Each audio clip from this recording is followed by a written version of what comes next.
What's up, stinkies? This Oh video my game goodness. looks slightly different now. That's weird.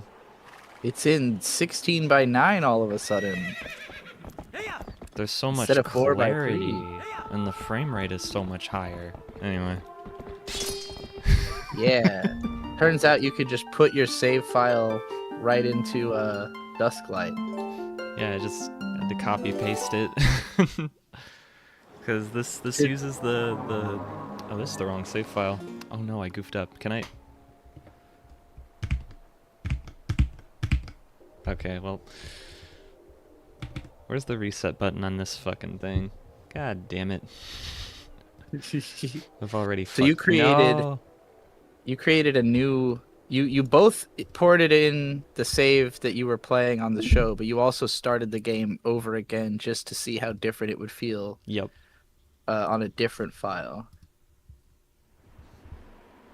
Brody and Dingy are here saying first and holy moly. Oh my god, I'm going to die. Pushing our links out to I'm everybody cringing. on Earth. I'm physically cringing. Physically wait, this is in Steam, or is that just like you put it in there I somewhere? put it in Steam so I could use the Steam input to use gyro aiming.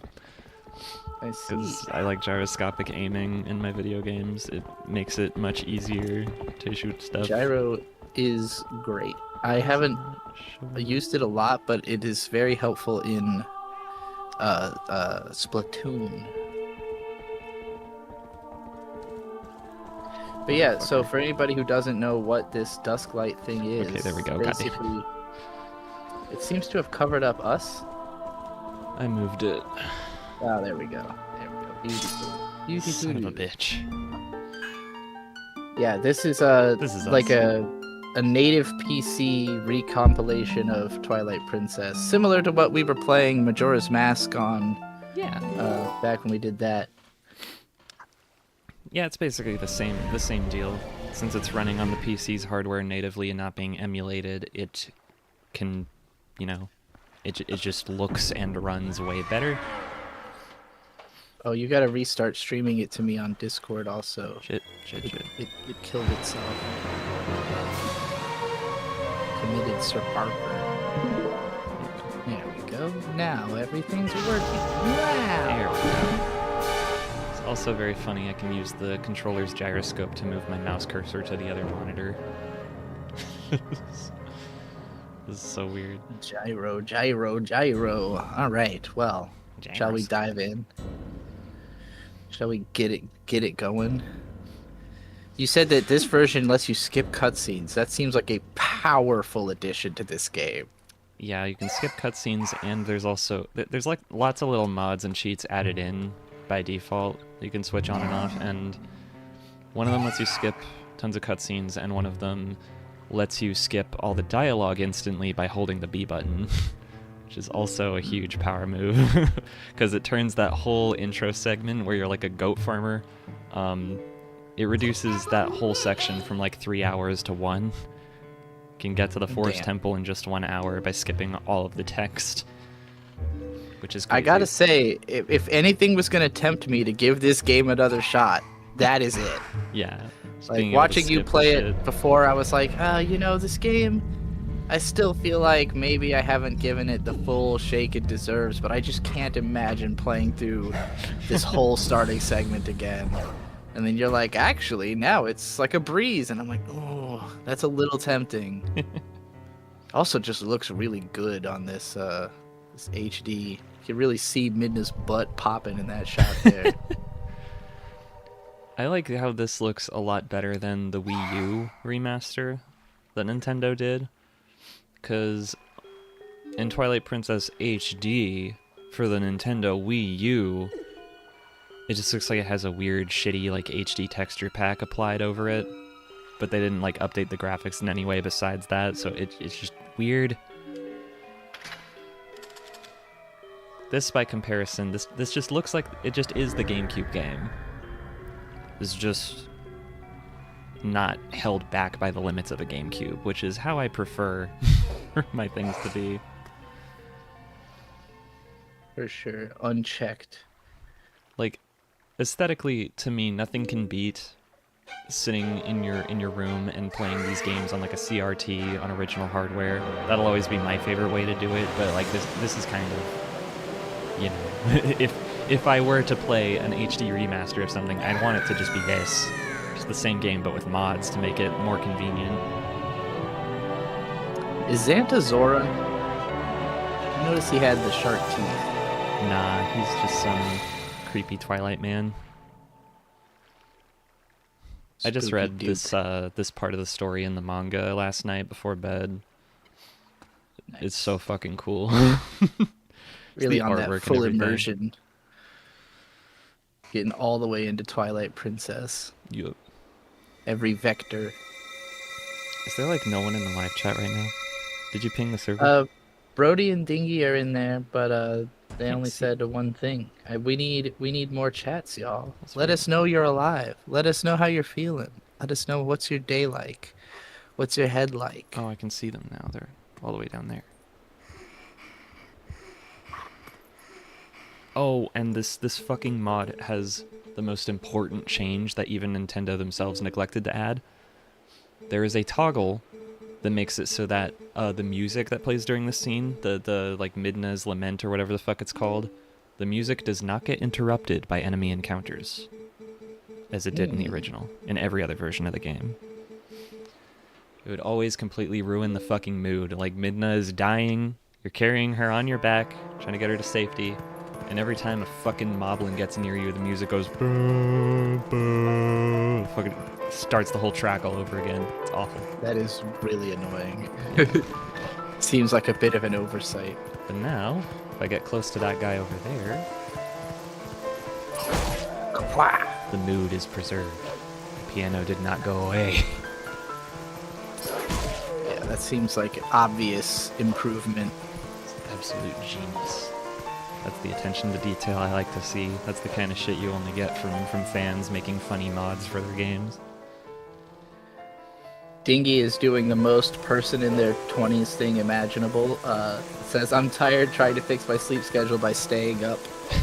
me many times. Not so much anymore. I've gotten myself onto a consistent schedule. I actually can't remember the last time I was up past like 3 or 4 in the morning. That was me last night. Damn. I felt like an ass. Burning that post-midnight oil. You are a person in your 20s though, so... It's true. I'm like, I don't know what happens when you enter your 30s. The ability to stay up all night just goes away. It's just gone. You can't do it anymore. I often forget that I'm still in my 20s. I feel old. I feel like I aged rapidly in the last year or two. It's probably because I was a school bus driver for a while. I think that's what did it. Maybe this is because I am old, but you seem young to me. You have a lot of late 20s energy, Damn. but... Is like, part you of know, being in your obviously late 20s spiraling and feeling like shit a lot? Oh yeah, of Okay. course. Okay. It makes me Yeah, feel a no, little better. that's actually the main part of being in your late 20s, I think. That's most of what it's about. Where the fuck is Telma's bar? God damn it. He says, I think I'm one of those people that will forever have an irregular sleeping pattern or no internal clock or whatever, and then I'm looking forward to it. Yeah, no, and I felt like you did until I got it under control for the most part. Not even really like something I'm actively making an effort towards, but a big part of it is that I have a partner who has a regular job, and I just kind of go to bed when he goes to bed and wake up when he wakes up. Really, it's not the going to bed when he goes to bed that keeps me on schedule. It's the waking up when he wakes up. Because we get up at like 7:30, 8 in the morning. Sometimes a little late. Like today, it's 10 o'clock because he doesn't have to go until a little later. And I have like a group therapy thing at 11 on Thursdays. So, like, we get up together and then he works for like fucking on average like 10 hours in a day, and I just exhaust myself. Like, I try to make sure I am completely exhausted But usually around midnight, we are both tired enough to pass out and sleep for like exactly 8 hours and get up and do it all over again. But yeah, I couldn't get my sleep schedule to stay consistent for more than like... I think the longest I ever had a consistent sleep schedule until my 30s was 2 weeks. Like, in my whole life, it was never, ever consistent the way that it is now. And like I said, sometimes we're up to like 3 or 4, but it's, you know, as long as you have to wake up at an early time and go through your whole day, it's easy to get back on track. What were you about to say?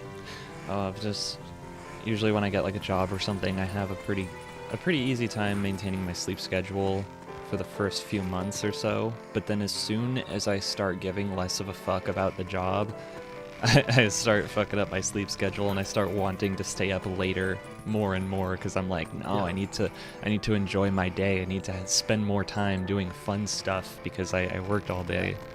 And then I end up feeling like shit and I can't enjoy any of my days afterwards. And then that leads to burnout and then I don't want to work anymore. Yeah.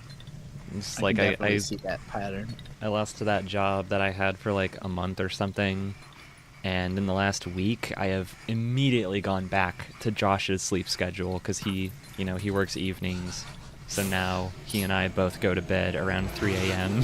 and wake up around noon, which is how it was before I got that job. So it's not the worst sleep schedule. At least it's consistent 9-hour sleep. Yeah.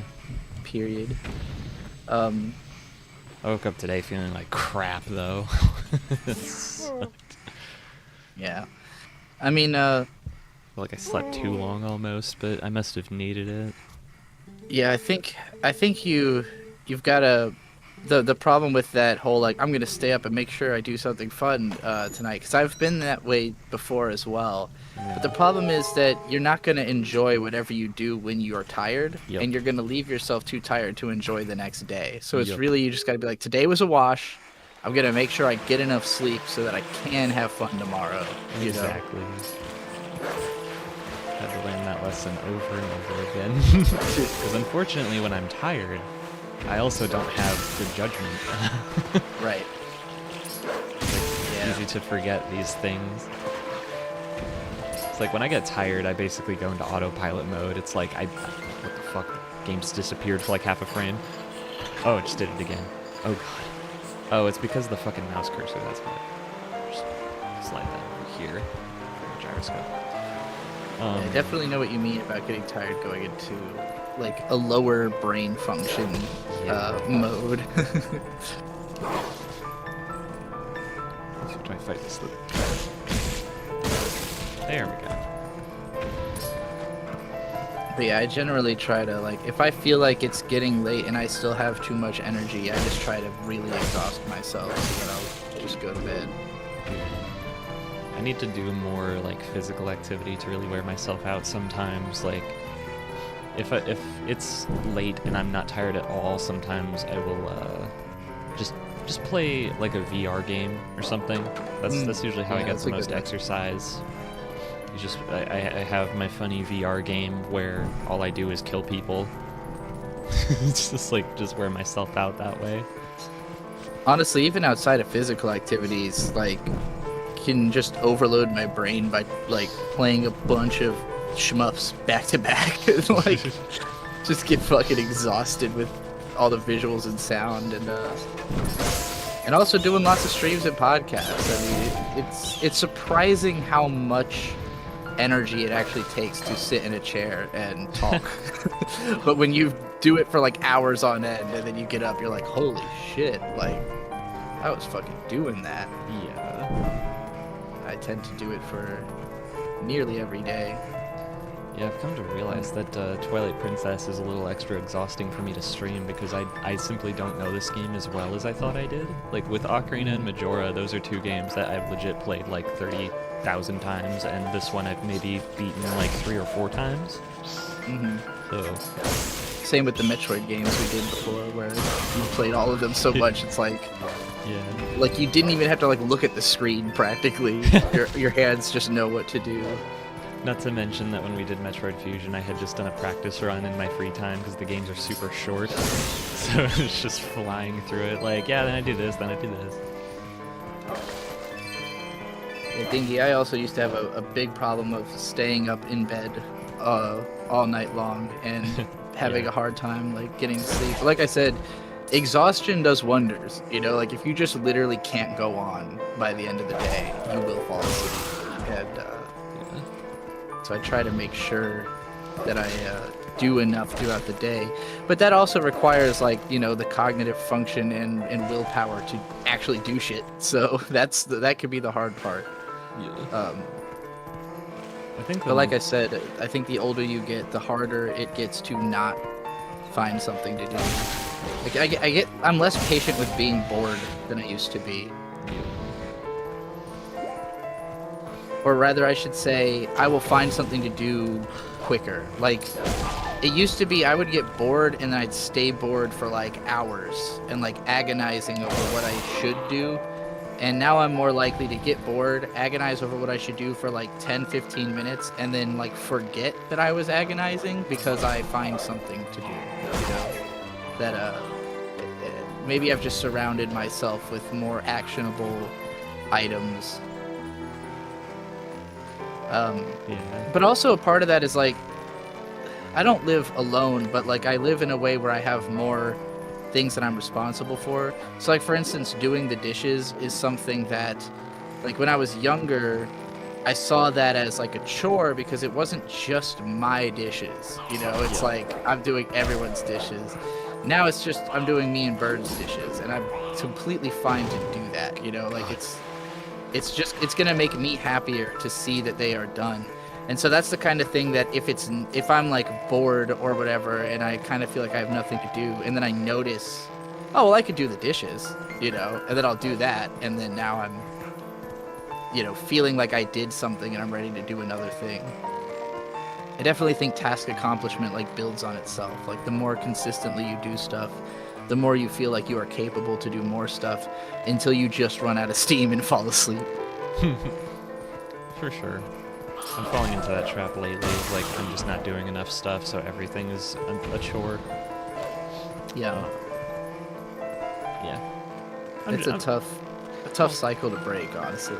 Old Gig is just not doing great lately. That's okay. I'll figure it out. You know, I actually recorded a vlog today that was not directly inspired by you, but by just the sentiments I see from a lot of people I know online. But it's called The Happiest Person on the Internet, in which I declare that I may in fact be the happiest person on the internet. And how and why that is the case. But like, I feel like I'm constantly seeing the sentiment that like things are bad, like either for individuals or just in general. Yeah. And from my perspective, things are fine or like the same as they've ever been, and I'm just doing better. Like circumstances broadly are more or less the same as ever, but like for me on a personal level, I feel like everything's been improving, so it's just easy for me to be happy about it, even when I'm not like I'm not saying I'm happy like chipper 24/7. Like I still get moody or like, you know, last night I was having like a frustrated moment of feeling unsure about what I'm doing with my career, which is normal for me, you know, like it's all stuff that I've been dealing with my whole career, but it just doesn't feel as like world-endy, I guess, as it used to. It's like, this is just the way it is that I'm gonna feel this way sometimes, and that's fine, you know. But I don't know.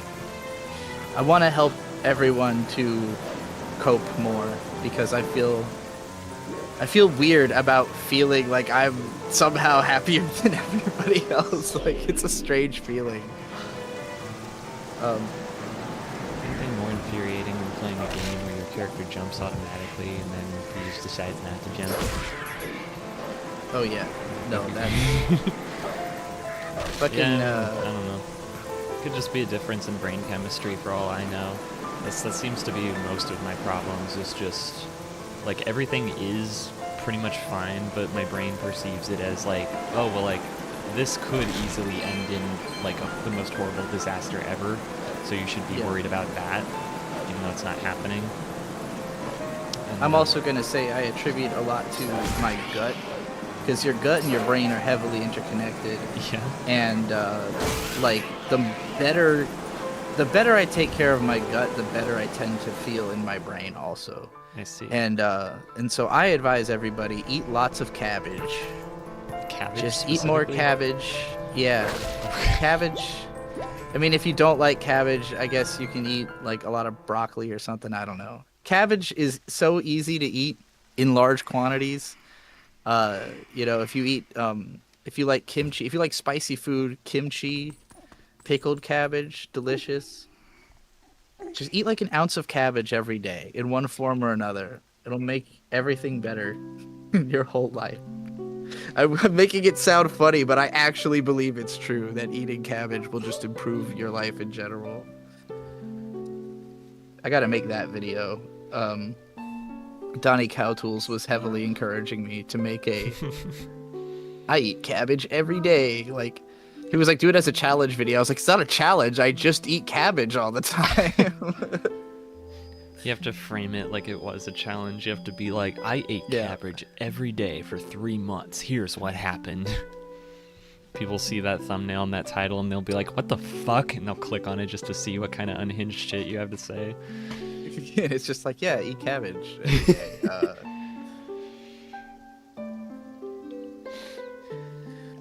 For real though, like fiber is the main reason for eating cabbage, and any leafy green will give you that. But like fiber does so much for your gut in terms of like helping it to pass along bullshit and keep itself clean, and like it's like literally easier to think if you have, not even to think, it's easier to, because thinking to me implies almost a slowness of reaction, like you have stopped reacting so that you can process your thinking.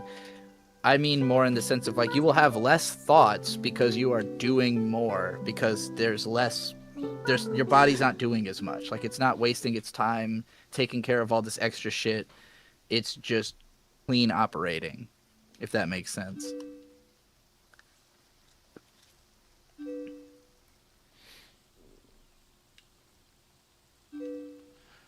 Yeah, unfortunately, being autistic, it's very easy to forget that food is that important. It is super duper important. Just forget to eat sometimes, because I don't notice that I'm hungry. It's why you gotta set like an alarm, like a repeating alarm that like set a 10 a.m. cabbage alarm that repeats every day on your phone, and then every time it goes off, just force yourself to eat cabbage, and then you know, eventually you will have the habit developed and you won't need the alarm anymore. Cabbage life. This isn't just my advice for Corona, by the way. This is for everybody listening. Set yourself a cabbage alarm.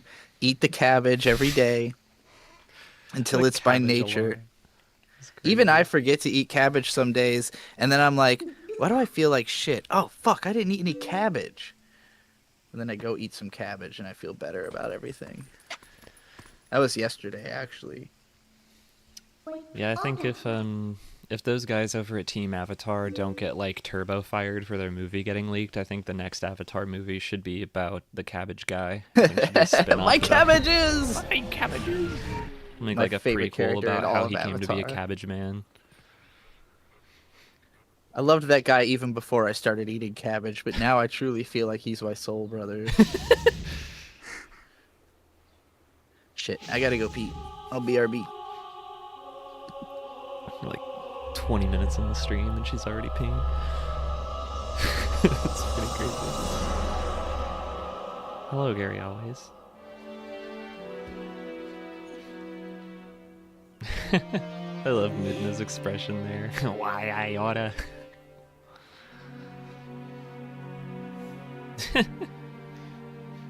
She's just the best character, I don't know.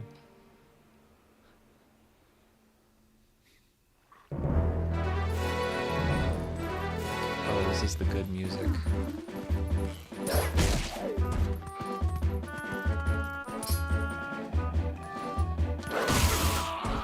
Alright, Midna, playing as a wolf low-key kind of sucks. Can we like go back to being people yet? Where do I go? Where do I fucking go? Where's the Master Sword? Fucking deep within Farron Woods in the Sacred Grove, get that sword and let's undo the curse. Okay, okay, okay. Forest. That one. That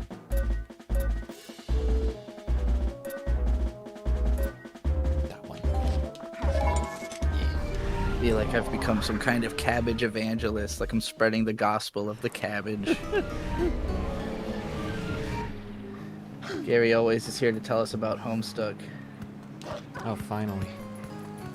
How did the cabbage guy keep getting new stock so fast? Because, you know, there's always more cabbage.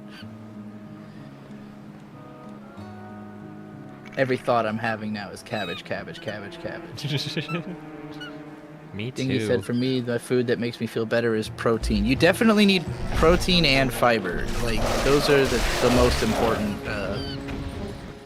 I guess I take protein for granted because I don't feel like as many people consume a deficit of protein as a deficit of fiber.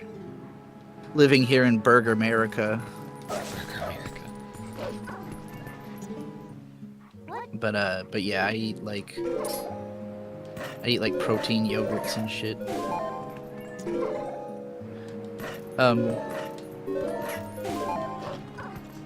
Besides talking about cabbages. Yeah. We should talk about some video games that we've been playing outside of Twilight Princess. Oh my god.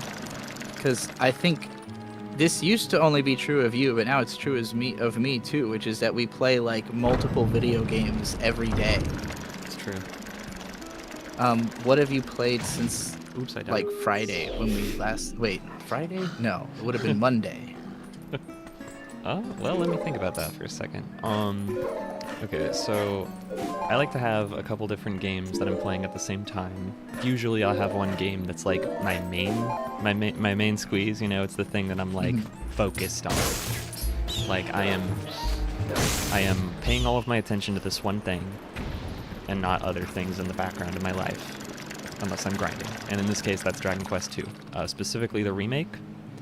Been working on Dragon Quest II remake because I fucking love Dragon Quest, and it's really good. It's really fascinating. This Dragon Quest II is old as shit, and the remake builds on its story so much that it's practically a different thing altogether. Like characters who once barely spoke now have entire character arcs, which is crazy. Nice. So even more so than one, it's like really expanded on it. Yeah. It's interesting that they sold those as a 2-pack and made both of them like a totally new game. Howlin' mad. Fucking...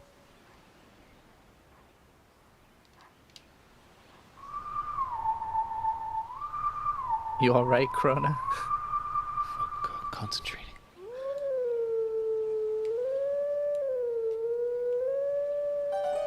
I got it.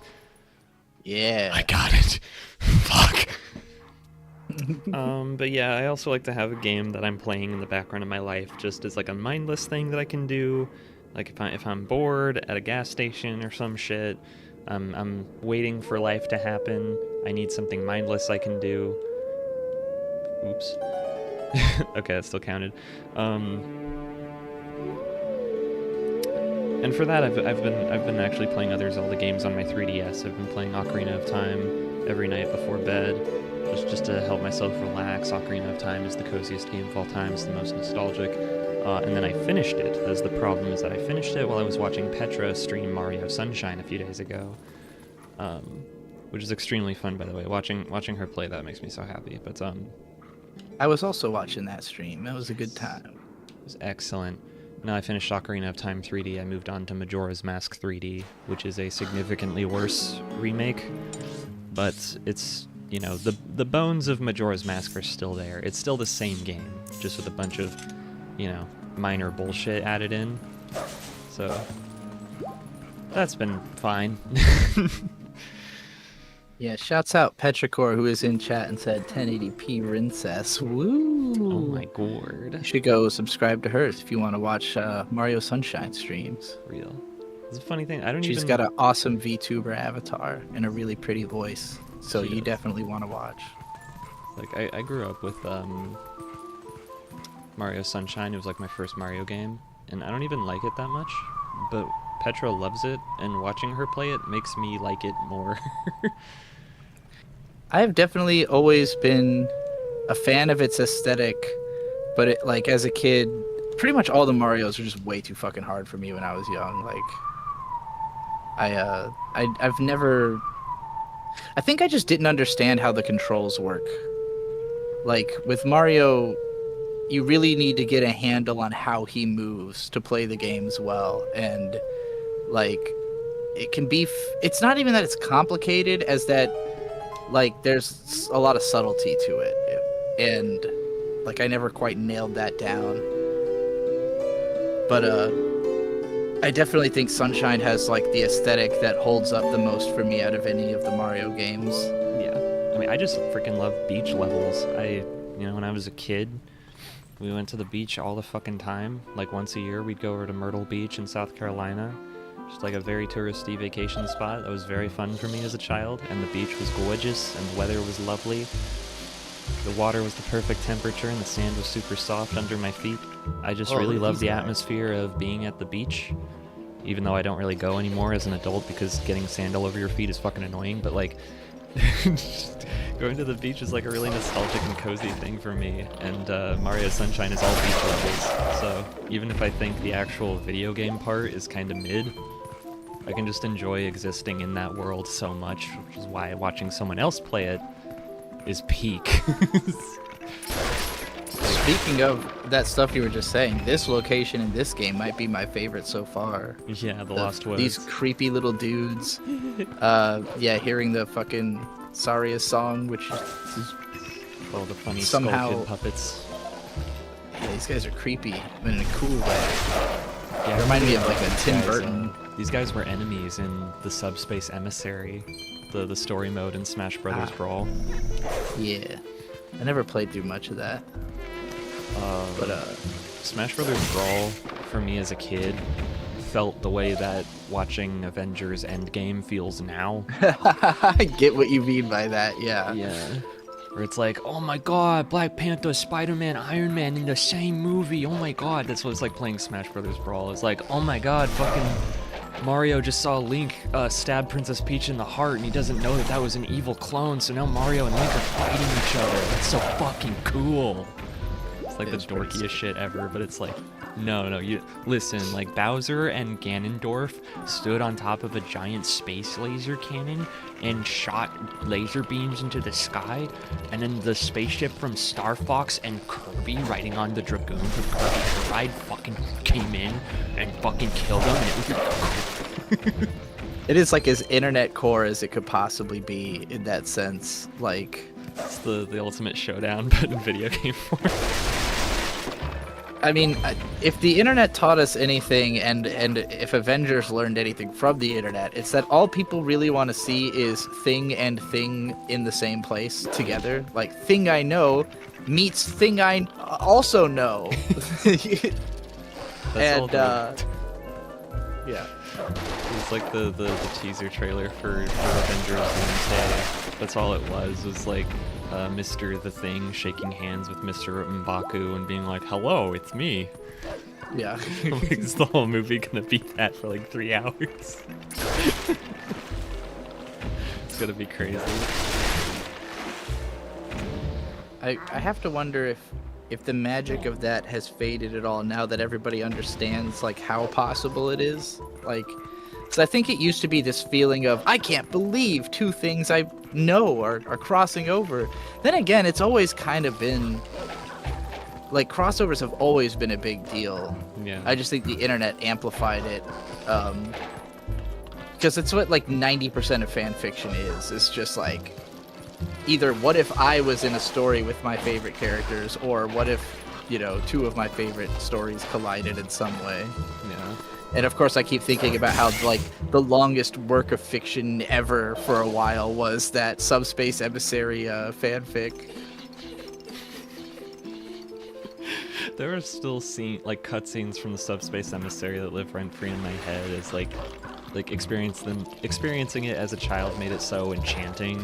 I look back on like the cutscene where Lucas and Ness are in like a spooky haunted zoo, and then Wario shows up and tries to kidnap Lucas, but Ness like sacrifices himself and takes his place, and like with the lightning and the rainstorm and everything, it's so atmospheric, and it makes Wario look so fucking sinister even though he's Wario. And I'm just like, yeah, this to me was like peak fiction as a kid. This was like the most intense thing I had ever seen. So funny. Now I'm trying to think of like what's my favorite like crossover There's thing, still like event. honestly, playing it as an adult, there's still a lot of novelty to it. I just remember the cutscene where Diddy Kong is like by himself in the jungle, and he gets captured by a Rayquaza, and then Fox McCloud himself swoops in really dramatically, and he's like animated like an anime character in the way that he does his like kung fu karate kick at Rayquaza and saves Diddy Kong. And I'm just like, this is like the most autistic shit. Just like saying this out loud, I'm like, this is so fucking dumb. But it has Shoujo so Weirdo much said- aura. It's insane. Shoujo Weirdo said, I'm soul bonded to Diddy Kong specifically from the Subspace Emissary campaign, and also Yeah. so real for that Krona.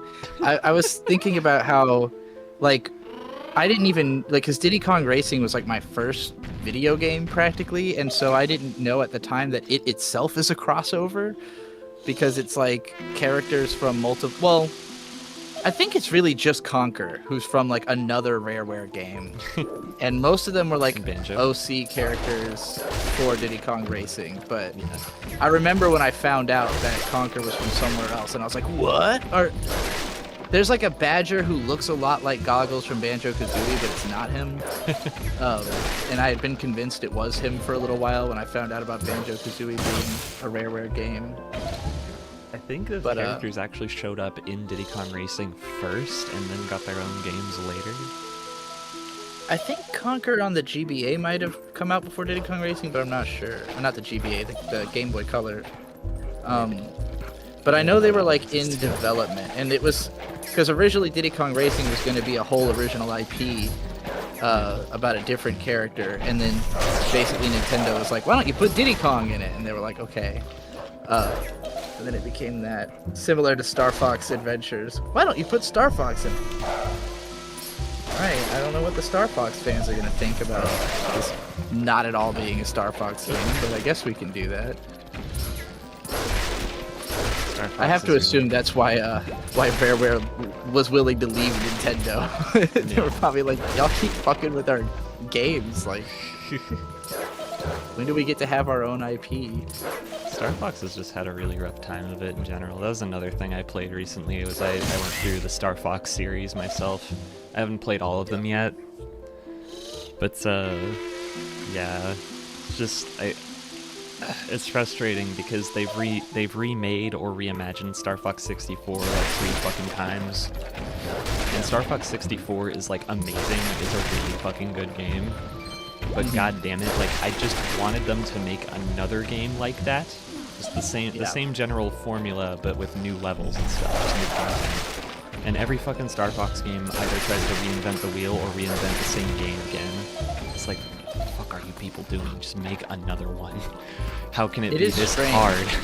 Yeah, it feels like it shouldn't be, because I'm thinking about like the Toho series and how there's been 20 of them, and like they're all functionally kind of the same, but they've managed to have like some kind of different gimmick, you know, like there's new bosses, there's new music, there's new bullet patterns. Like you still play it the same way pretty much, but it's a different game and people are mostly satisfied with them, although Yeah. depending on what Toho fan you ask, either like half of them are shit or the other half are shit. So Simid asking, is Star Fox good and or worth a shit? I think the first Star Fox on Super Nintendo is a fun novelty that wears thin because of how bad the frame rate is. It just like holds it back from being as good as it could be. Star Fox 64 is great, holds up very well. Everyone should play Star Star Fox Fox 64 is also like 2 hours long, so it is not a huge time investment if you want to give it a shot. I would definitely recommend it. It's not a huge I time never investment beat it personally. unless you try to get every possible ending or like because there's like Even branching then, pathways. So if you want to play yeah, every there's- level and get like the secret ending, that's There's time 3 consuming. paths. But I've never done it. We did so way back in the Digi Bros days, my old Let's Play series. I had a sideshow called Digi and Friends, where it was me and my friends, and my friend Brandon Tolentino was like a master at those Star Fox games. And I want to say we only did like 8 20-minute episodes, and he beat all the paths in that span of time. That's wild. And then he did the same thing with Star Fox Assault. Yeah. Star Fox Assault is probably the most frustrating for me because it's so close to being just another Star Fox 64, but then it has all that other shit. It's got like 3 different gameplay mode styles, which, depending on who you ask, are either good or shit. Yeah, it's kind of like Sonic Adventure 2 in that way, that like you kind of have to enjoy the different gameplay styles it forces on you, because if you only enjoy the Sonic and Shadow levels, the rest of the game's just gonna piss you off. Yeah. This puzzle gives headaches. Yeah, I'm looking at it and I'm like, I'm sure this could probably be brute forced without too much effort, but it does look like it could also be a total pain in the ass.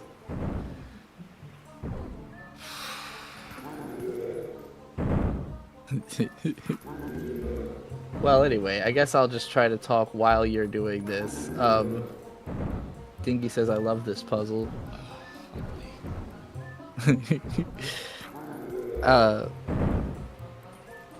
I've been playing a whole bunch of shmup games. And, yeah, wait, no. Go back to how you had it. Yeah, just have them both go forward. Yeah, I can't. And then up and then in. I can't. It's not letting me. Oh, why not? I can't go left because there's a guy standing there, even though he would move if I moved. This is the worst. Oh, I didn't know you had to. I didn't know you had to move. Like, wait, you can't just jump down and they'll both go forward? I see. Okay. Yeah, they're inverted. Oh, it's so fucking. Yeah, I didn't know you had to be able to move for them to move. Interesting. Yeah, I didn't either. I thought I had this one figured out already. God damn it. Is this the only puzzle like this, or is there a whole... This is the only one. Okay. This is how we get the What is Master this Sword. Oh. To do this. Gotta prove your brilliance by jumping random ass statues around. Oops. Okay. Maybe this is the gamer move. No. What am I doing? One guard always tells the truth, the other always tells lies. Ass puzzle, said Simon. Wait, I might have soft locked myself. I don't think I can get out now. Fuck. Try again. Just start over. Just start over. Fucking over. It's fucking stupid. Why do they look like they got diarrhea in their pants? Yeah, what the fuck? One jumped in front of the camera. A whole ass. Shitted ass giant. What happens if I jump in the same direction as the statue? Do I just die? Yep. Okay. Petra said make them kiss. Make them kiss. You always say that, Petra. You always say that. So for like the last few years, I've been, well, let me actually back up a little bit because I don't know how long this puzzle's gonna take, so I'm gonna ramble for a little while. This might take you know, I've been a gamer for most of my life, which is like, you know, nearly 30 years I've been playing video games, and I've never particularly gotten good. Like, I think as a kid I had like a sense of entitlement towards like, well, like if a game was hard, I just thought that was like frustrating. Like I didn't think oh, I need to overcome it. I always just thought like, oh, why is this game so hard? I guess I shouldn't play it, you know? And I usually played games on easy mode and like just thought nothing of it, you know? Like there wasn't that much of a get good culture yet in pre-internet gaming. And then as an adult, when that culture really emerged, I just kind of felt like, I don't know, not even that it was like too late for me, but that I just don't have the patience and like I can't stay associated with something for long enough to get good. Like I just get frustrated and then I quit. You know, I don't have that like raw determination to be like, no, I'm going to keep trying and keep trying and keep trying. Like I just go like, oh, I guess this isn't for me. I'm going to go do something else now. But like at the same time, as somebody who makes analytical content, like I'm fascinated with video games as a subject of study.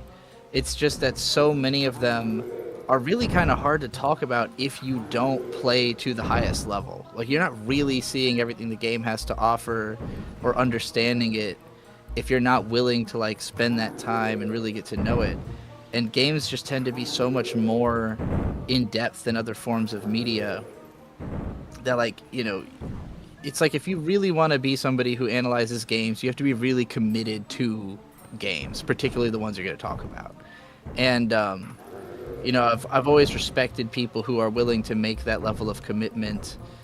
And so like I was always wondering, like for more than a decade, I've been trying to figure out like, is there a video game that I would find that willpower to like persevere through and like really get to know it and, you know, and master it.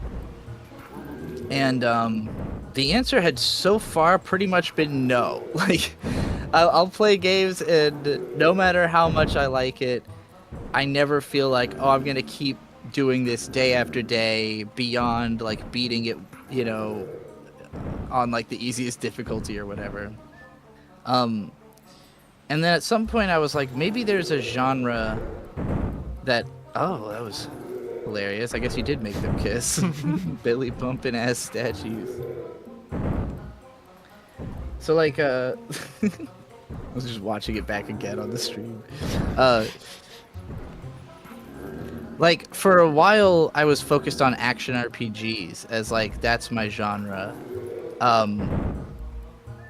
But I think the Souls games kind of ruined me because I just thought they were so much better than any other action RPGs, but I'm not good at them. Yeah. So it's like, on the one hand, I found myself talking about Souls games all the time, but never at a level of depth that somebody who's actually good at them could talk about them, you know? And so in my search for like, what type of game do I feel compelled toward, I kept coming back to Toho because Toho is like aesthetically really interesting to me, but the games are like impossibly fucking hard. And I was like, I don't know if I'm ever going to spend the time it would take to actually master one of these games. But then, like beyond Toho, I got interested in the genre that it comes from, being shmups, but more specifically cute-em-ups. And like learning that there is kind of this specific history of like cutesy and parody shooter games going back to like Twin Bee and Parodius, and like, you know, that it's almost like a micro genre inside of shmups that there are. Okay, I think you've got this. I think you just got to make that guy jump all the way back. I think I got it, yeah. And then, yeah, this looks right. Yes. Yes. Yeah. I'm a genius. So back in like 2021, I was like, what if I just fixated on cute-em-ups and made that my thing? And like, because there's nobody who really talks about specifically just cute-em-ups, like just shmups that have cute girls or cutesy aesthetics, you know, and not all the like grungier space shooter Gradius type stuff. So ever since then, I've been like trying to slowly, you know, edge my way into being a cute-em-ups expert, but I was still running up against the wall of the games are just fucking hard. Like no matter how cutesy it is, it's still a hard fucking game. And I knew I was going to have to like really dedicate myself to actually get good at playing them. But, you know, this year I was like, I'm determined. I'm going to do it. I'm going to keep playing these goddamn cute shmups until I get good. But limiting myself to cute 'em ups is like, aside from there not being a ton of them, they tend to be kind of weirdly expensive. And like, it's a hard ask, even if it's not that expensive. It's hard for me to spend money on something that I know I can't get more than like 10 minutes into, and that is like a 30-minute game. If I don't think I'm going to play this 100 times, you know, until I've actually mastered it. And so I had a really hard time convincing myself to actually like purchase cute 'em ups and like and keep collecting them and keep beating my head against them. But hell yeah, Master Sword, let's go. Oh, it's purple this time. Purple Master Sword. How you doing, Krona? Did your brain dissolve doing all that? I feel very good about myself now. That's the self-esteem boost I needed. Thank God. I like imagining that that whole time Link is trying to solve that puzzle, Midna's like backseat driving in his ear. Almost certainly. You stupid doggy, go that way. And then like she gets it wrong. She's like, no wait, go that way. I meant that way. You dipshit. So beyond this point, there's like no more wolf, right? Or okay, she said you could be a wolf anytime. Yeah. Okay, interesting. Oh my god, she's so gay for him. Look at that.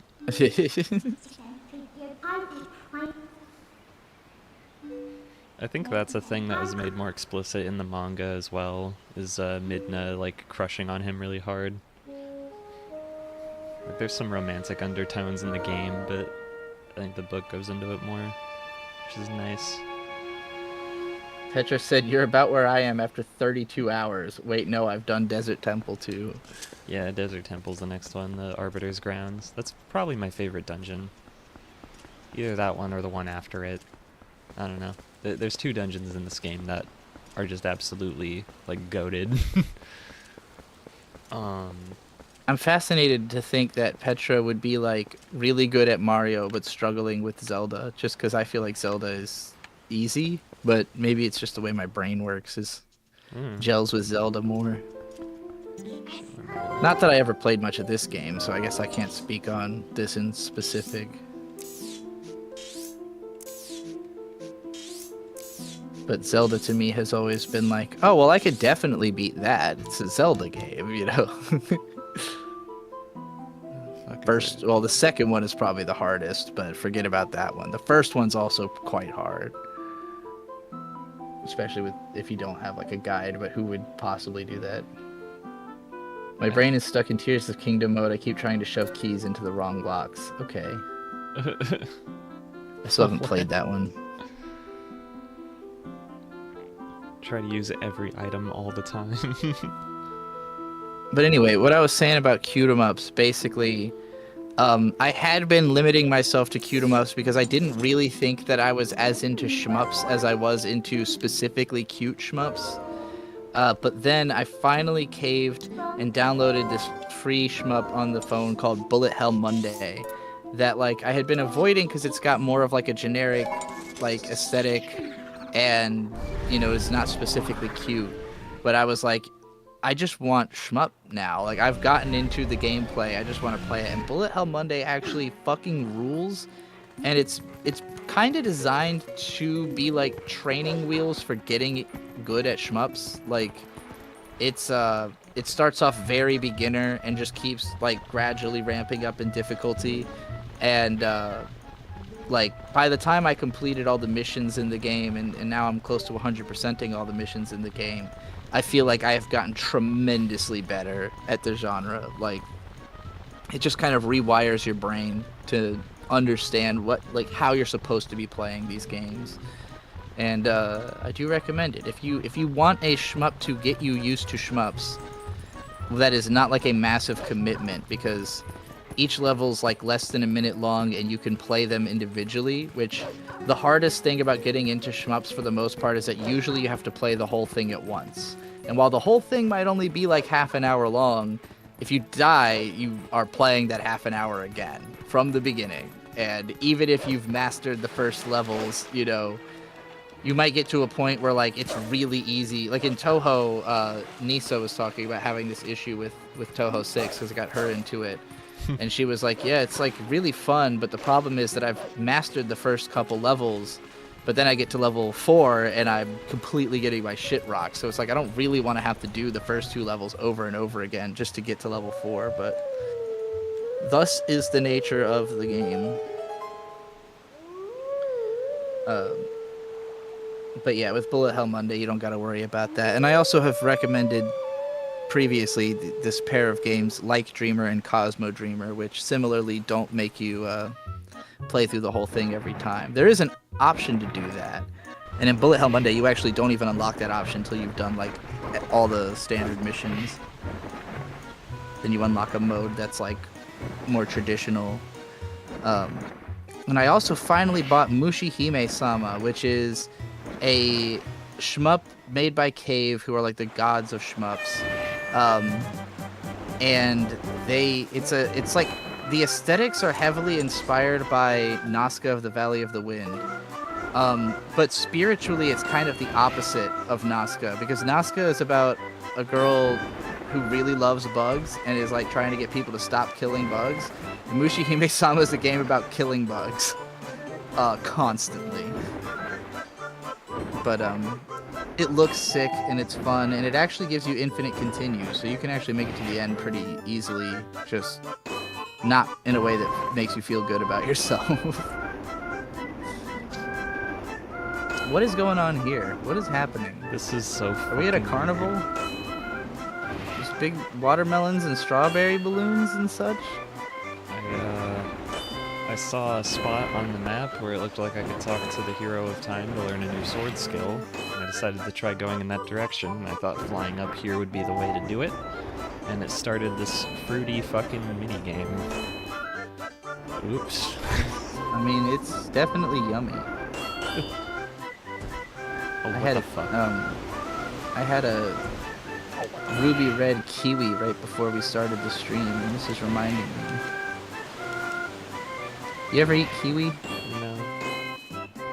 You never had a kiwi before? I have not. I'm not good at food. You don't have to be good at food to eat a kiwi. Yeah, I do. I just don't like think about food, really. It's like, well, I guess I wouldn't say I think about food necessarily, but I do investigate food. Rather to say, if I'm at the grocery store, everything I see, I'm like, what's this? I wonder what this tastes like. Like I had kiwis growing up, but I had never seen a ruby red kiwi until last time I was at Costco, and I was like, oh, okay. Which is basically just a kiwi, but it's red on the inside instead of green, and it's less tart.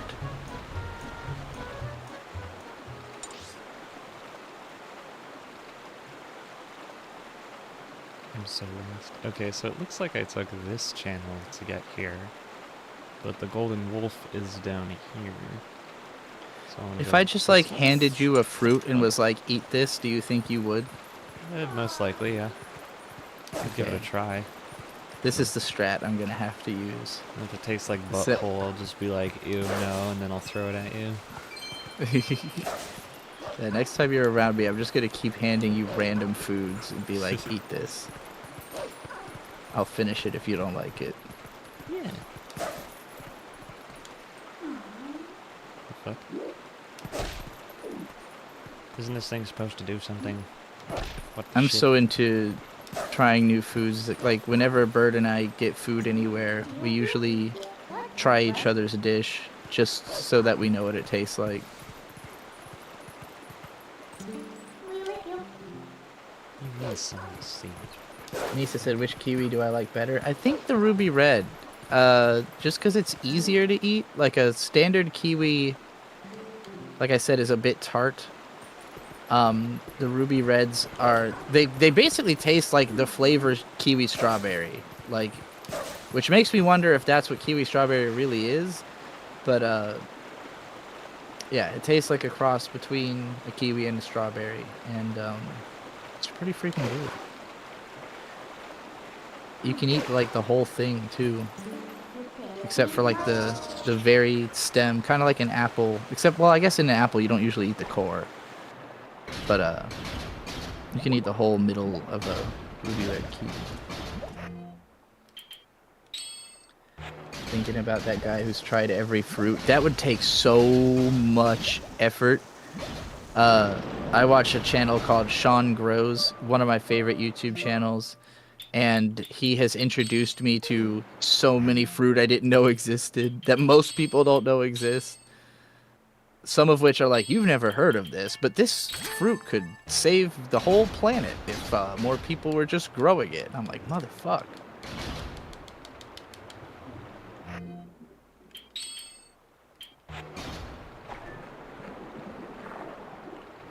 Simon said, as an autistic person, I found the best way to branch out your taste in food is to just brute force try everything you can. Yep. I mean, I'm sure I've talked about this before, but I grew up an incredibly picky eater with a very limited palate. And, like, it's only through force of will that I have taught myself to like practically everything. So I highly encourage, if it's something that you're interested in, that you do it.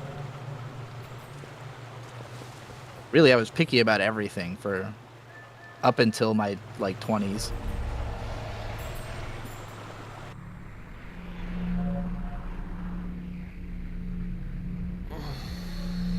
I didn't start enjoying pickles till like 3 years ago. Right before this stream, I ate several spicy pickle spears and was quite delighted about it.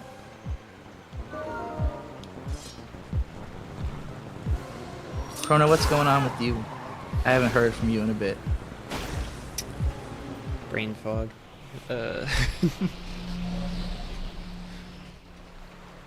Yeah, no, I also grew up a very picky eater. I just haven't done the brute forcing part yet. I mean, like, my palate has definitely expanded from what it was as a kid, but that's because as a kid I ate like 4 things and people gave me shit for it constantly. Mm. Yeah, I can definitely see how that like trauma element probably plays a major factor in it. Yeah, it's like I have like a gut, like, negative knee-jerk reaction to people asking me to try stuff because of it. It definitely helps for someone to just be like, oh hey, do you want a bite of this? And then I can comfortably say no, thank you. But if someone says like, oh, you gotta try this, or you should try this, it's like, it's weird. Like, no. Fuck off. There was one time that, like, you're so skinny, you need to eat a sandwich or something. It's like, hey, just die. Yeah. Just die. Like, there was a time that Shade got, like, I learned about, you know, how not to kind of bully people into eating something, because one time, like, Mivik and Shade went to a Mexican restaurant, and I think he ordered like a chimichanga, but like the way it came out, it just didn't resemble like his expectation of what that would be, and so he was just like, I'm not eating that. And we were both like kind of like digging into him, like, come on, like, you know, it looks good, it looks perfectly fine, like, what are you talking about? And he got like, you know, upset and was like, you guys need to stop, you know. And then we finally did, and I think I just ate it. But yeah, it made me realize, you know, some people are just psychologically not going to be able to like climb over that and do that. And Bird has, I want to say he's mostly overcome an eating disorder that he had before meeting me, where like, because he was always super, super skinny, and he had that same thing of like people always insisting he needs to eat, and it made like he has, if you try to tell Bird to do something, he wants to do it way less. Yeah. Like, he's the type of person who you cannot be direct and be like, you have to do this. He's going to be like, I literally don't, so I'm going to express to you how I literally don't, you know? Like pathological demand avoidance or whatever. Yeah, yeah. I feel like I have that a little bit, but not as not as much, not as severely as some of my other neurodivergent friends. I definitely have a little bit of it where, like, it depends on how you're coming at me with it, you know, but, like, I could definitely have that feeling of, like, well, no, fuck you, you know, like, I can do what I want. But Bird has it being robbed big of time. agency for me. Like if I'm clearly on my way to like put something in the trash and like Josh or somebody's like teasing me, being like, "Corona, take out the trash." And it's like, well, now I don't want it. Like, fuck you. Yep. It's not your idea. Exactly... I thought to do that. That's exactly the kind of circumstances where I'll be like, you know, Bird will be like, "Oh, after this is done, you should do the dishes," and I'm like, "That was the plan," you know, like. Yeah. Not that I expect him that he could read my mind about it or anything. It wasn't necessarily obvious that it is the plan, but if it was the plan, then I don't want you to remind me what I'm already planning to do. But like, he's got it very severely, where like if you tell him you need to do something, he, like I said, is going to prove to you that he does not need to do that. And so he used to really struggle with like wanting to eat, and that used to be why he smoked weed, was that it would just make him hungry. And so like he almost never ate unless it was like he smoked and then ate, you know. And it can still be a struggle with him sometimes, where like I'll see him order food and he'll just be staring at it, and it's like you can tell he wants it, he wants to eat it, but there's just something in his brain going like, it's not time, or like I'll do that later, you know. And so oftentimes he'll take like a bite, like we might go to a restaurant, he'll literally take a bite of it and then get the rest to go, and then end up eating it when he's like really hungry later on, you know, like just reheat it in the air fryer or whatever. But over time, I've definitely watched it get easier and easier for him. And even then though, like, it tends to be like, because he will often just not even eat during the work day and just eat a whole lot at the end of the day, you know. So I would say it's still not like it's not that it's unhealthy so much as that it's a particular, it's abnormal, we'll put it that way. It's abnormal eating habits.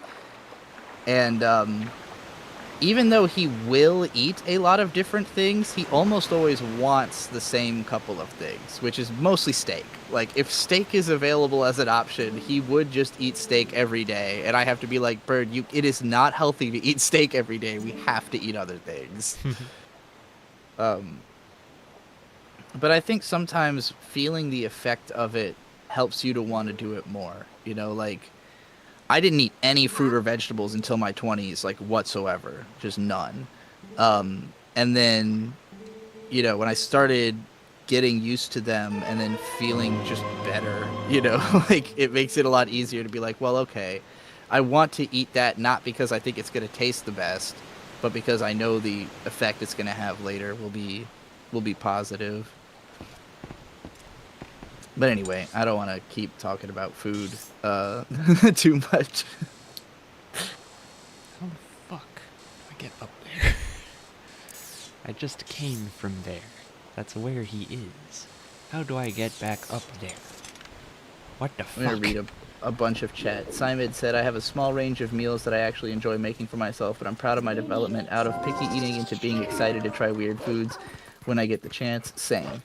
Petra says, man tore a coconut apart with his teeth too. Apparently the skin and shell acts as activated charcoal and can trap poisonous gases. Oh, she's talking about Sean Grows. Yeah, great fucking channel, which is pretty insane. That's how he ends every video. Simon said, is it cold of me to say that you ought to just get over the trauma? Like, it's just better if you do. Well, of course, it's always better to get over trauma, but it's the how. It's the, you know, it's finding a technique that works. Shoujo Weirdo said, I think especially with autism, half the battle is accepting you might not like it the first time and will probably have to try / not particularly enjoy things multiple times before it becomes comfortable. Yeah, I mean, that's what the phrase acquired taste means. Like, literally, you keep going until you have acquired the taste. And a lot of the tastes I'm willing to accept now were an active effort of acquisition. Specifically, spicy and pickly were like two hard-fought battles of like, just add a little bit more until I'm used to it. Simon said it's called pathological demand avoidance. I struggle with it myself. Dingy said, me too, depends on the person that tells me to do the thing though. Simon said, you should look into it. It helped me a lot because I used to react to requests and demands in this exact same way. It's a common autistic and ADHD trait. Chrono, you have to go to Castletown and take the south exit. Muhammad Abdul said, it helps to create a personal menu of the low-effort meals to make for yourself. True. Castletown, take the south exit. Yes.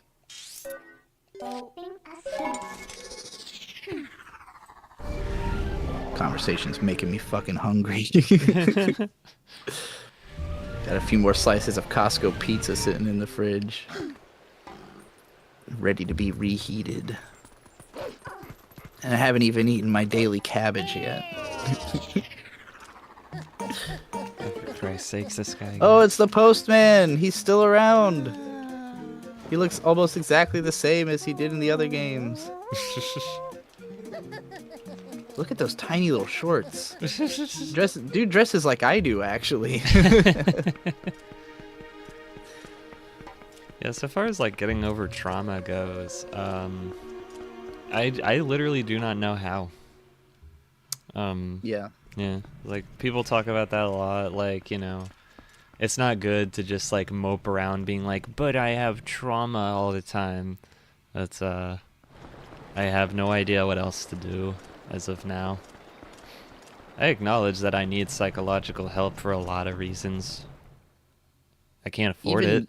So, like, I don't know. even getting that is it like I badly need to get on like Medicaid so that I could pay for like Same. fixing my tooth or Yeah. teeth and like, you know, doing that kind of stuff. The mental blockage is so powerful. Like, I go to the website, and if I don't immediately figure out what I need to click on, I'm just like, well, this is too much. Like, I'll do this some other time, you know? Like, there are certain things that just come naturally, and there are certain things that feel like an insurmountable task.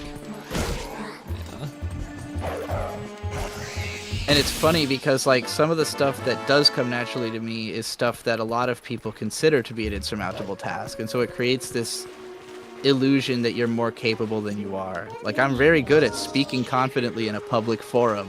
Most people are not, but that's like my one thing.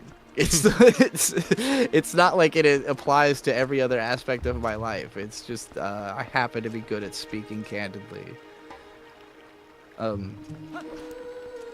But, you know, something else that seems easy and obvious to most people will just be like, what? You can do that? To me.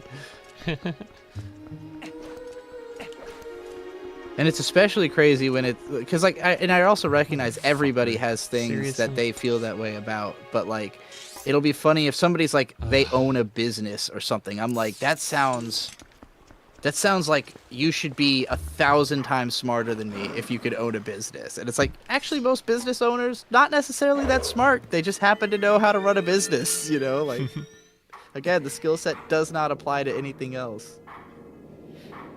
The food thing is way easier than other stuff, to be fair. I don't know. That depends. That's entirely person by person. And also it's also about like whether or not that is actually something. Like, for me, I happen to love eating, so like the thought occurs to me of like, oh, I want to learn to like, you know, this other food or something. Like, Krona doesn't seem to really, you know, it's like not something you're passionate about, so it's not really going to factor into your thinking. It's more like it comes up when it's happening, you know? Yeah. Bird, like, loves to cook, so the main reason that he will, you know, the main reason that Bird has like different taste is just that his dad like specifically raised him to that standard. Like, was always like kind of encouraging him to try different things. And it's like if you don't have like positive memories associated with trying new things, then you might not.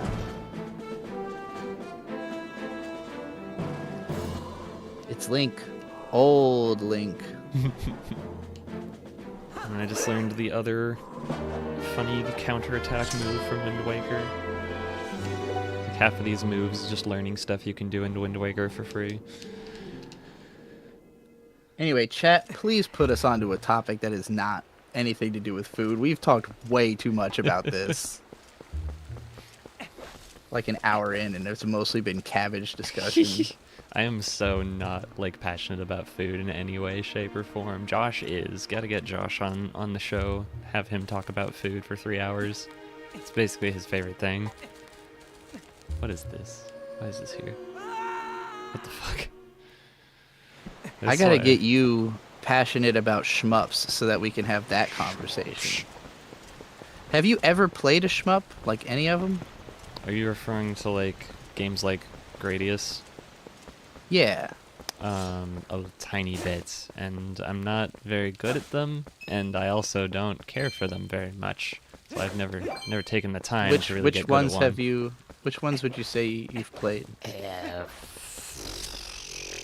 Because I personally have no interest in Gradius. That game is just not aesthetically interesting, and it's harder than fuck. I'm trying to think off the top of my head. I played a tiny bit of what's it called, Ikaruga. That one has always scared me because I always heard it was just hard as fucking balls, but it does look sick. I couldn't get through the first level. I was just like, yeah, this is not fun, and I stopped playing. Oh, you know what? I did try to play that, and I also couldn't get through the first level. Now that I'm remembering, I did try to play Ikaruga. Yeah. That one's made by Treasure. All of their games are fucking hard. Yeah. I only got it because of Video Game Donkey. I think he mentioned it in his like, best video games I played this year or whatever the fuck, and I'm like, oh, I've never heard of that. That looks cool. And then it was not fun. No, that one's a lot. I feel like I could get you into Toho. The one I've always been most interested in playing is Parodius, since I watched the Game Grumps play it. Yeah. Yeah, one of the OG Q-em-ups. Yeah. It's the most Parodius is also fucking... I mean, they're all hard, I guess, except for... Like I said earlier, you know, the Cosmo Dreamer and Light Dreamer and Bullet Hell Monday are all games that are, like, relatively entry-level. There's also a game called Hazelnut Hex that you can get on the Switch that is really difficult, except for that it gives you infinite continues, so you can just brute force your way through it. And it's pretty fucking adorable, because it's about, like, a breakfast witch who rides on a giant spoon. And she made this cereal called Hazelnut Hex, and she's trying to get everybody to enjoy her cereal, but nobody cares about her cereal. But everyone she beats, she's always like, oh, you're hangry. You just need some Hazelnut Hex, and then you'll be better. And they're always like, wow, I was hangry. Your cereal sucks, but at least it filled me up. Zura Senpai says, have either of you played Tomodachi Life? I played the original Tomodachi Life on my 3DS when I was in high school, and I was super depressed and lonely, and that game made my life just a little bit less miserable for a while, which was great. And I have also played the new one on my Switch too, and it has also been a delightful fucking time. Just if I'm feeling tired and bored, I need a game that's not too intense, I can just veg out to. Tomodachi Life is there for me. It is incredibly fun to make characters in that game, and I love how, like, your reward for spending time with the Miis and, like, helping them with their problems or whatever is that you get to customize them more. You can give them specific animations for how they walk or how they eat or how they greet. And you can give them catchphrases and shit. It's amazing. One of my favorite things I've done so far is make Vegeta, and I typed in all of his, like, personality traits in just such a way that would cause him to isolate himself from everyone else. And I gave him the animations that when he's standing idly, he crosses his arms. You know, like Vegeta from Dragon Ball Z, he's always in solitude, he's always got his arms crossed, he's always being a cunt. And then, after he leveled up again, I gave him the animation for instead of walking, he floats everywhere. Because that's a thing you can do. And that's That's the beauty of Tomodachi Life, is just shaping every character into being more and more specifically the way they are, either in real life or in whatever cartoon you're ripping them off from. It's funny as fuck.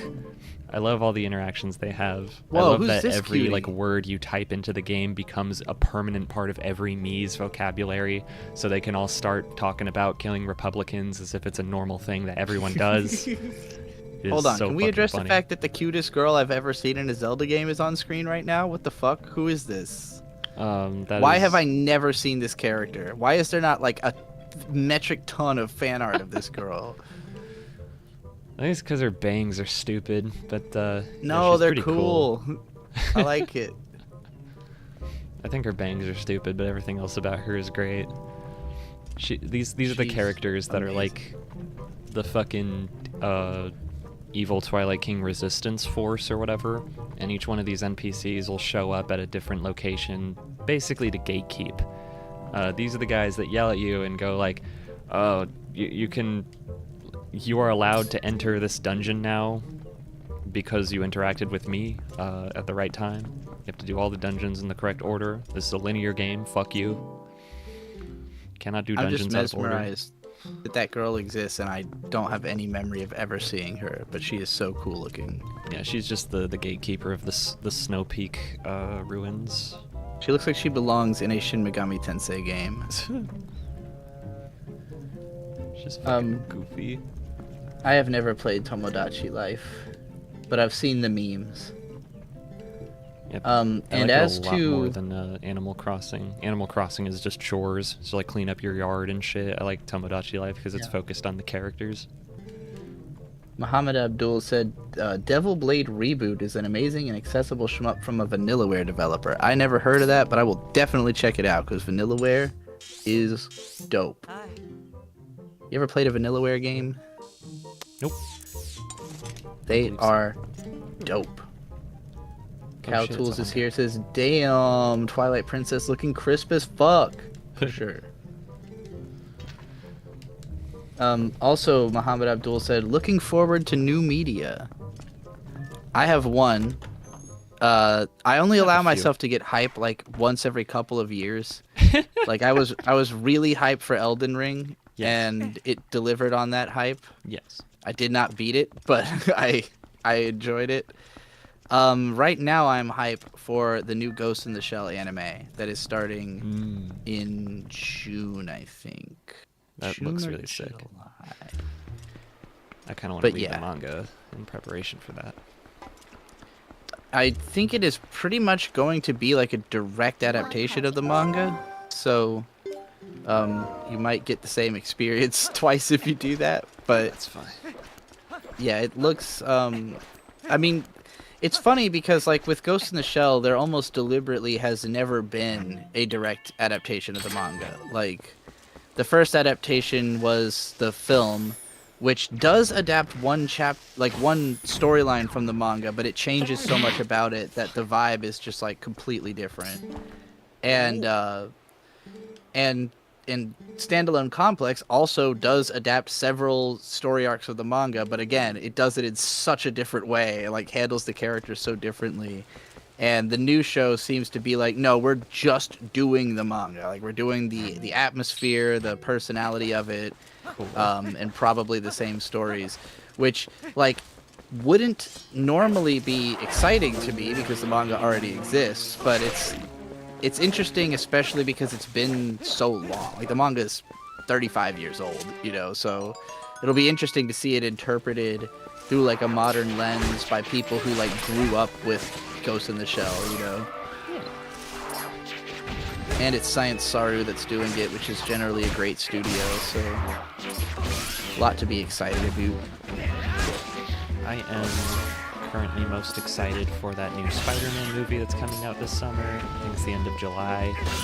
The trailer's really fucking hype, and as y'all should know by now, I'm extremely autistic for Spider-Man. The new movie looks like it's going to be adapting some stuff from the animated series I watched when I was a kiddo, so that's really cool. Probably going to try and get caught up on Daredevil and Punisher, since Daredevil's almost certainly going to be in it.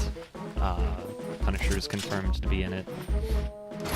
those are the He just characters had, like, I a new most would like to see crossover with Spider-Man. That just makes the most sense to me.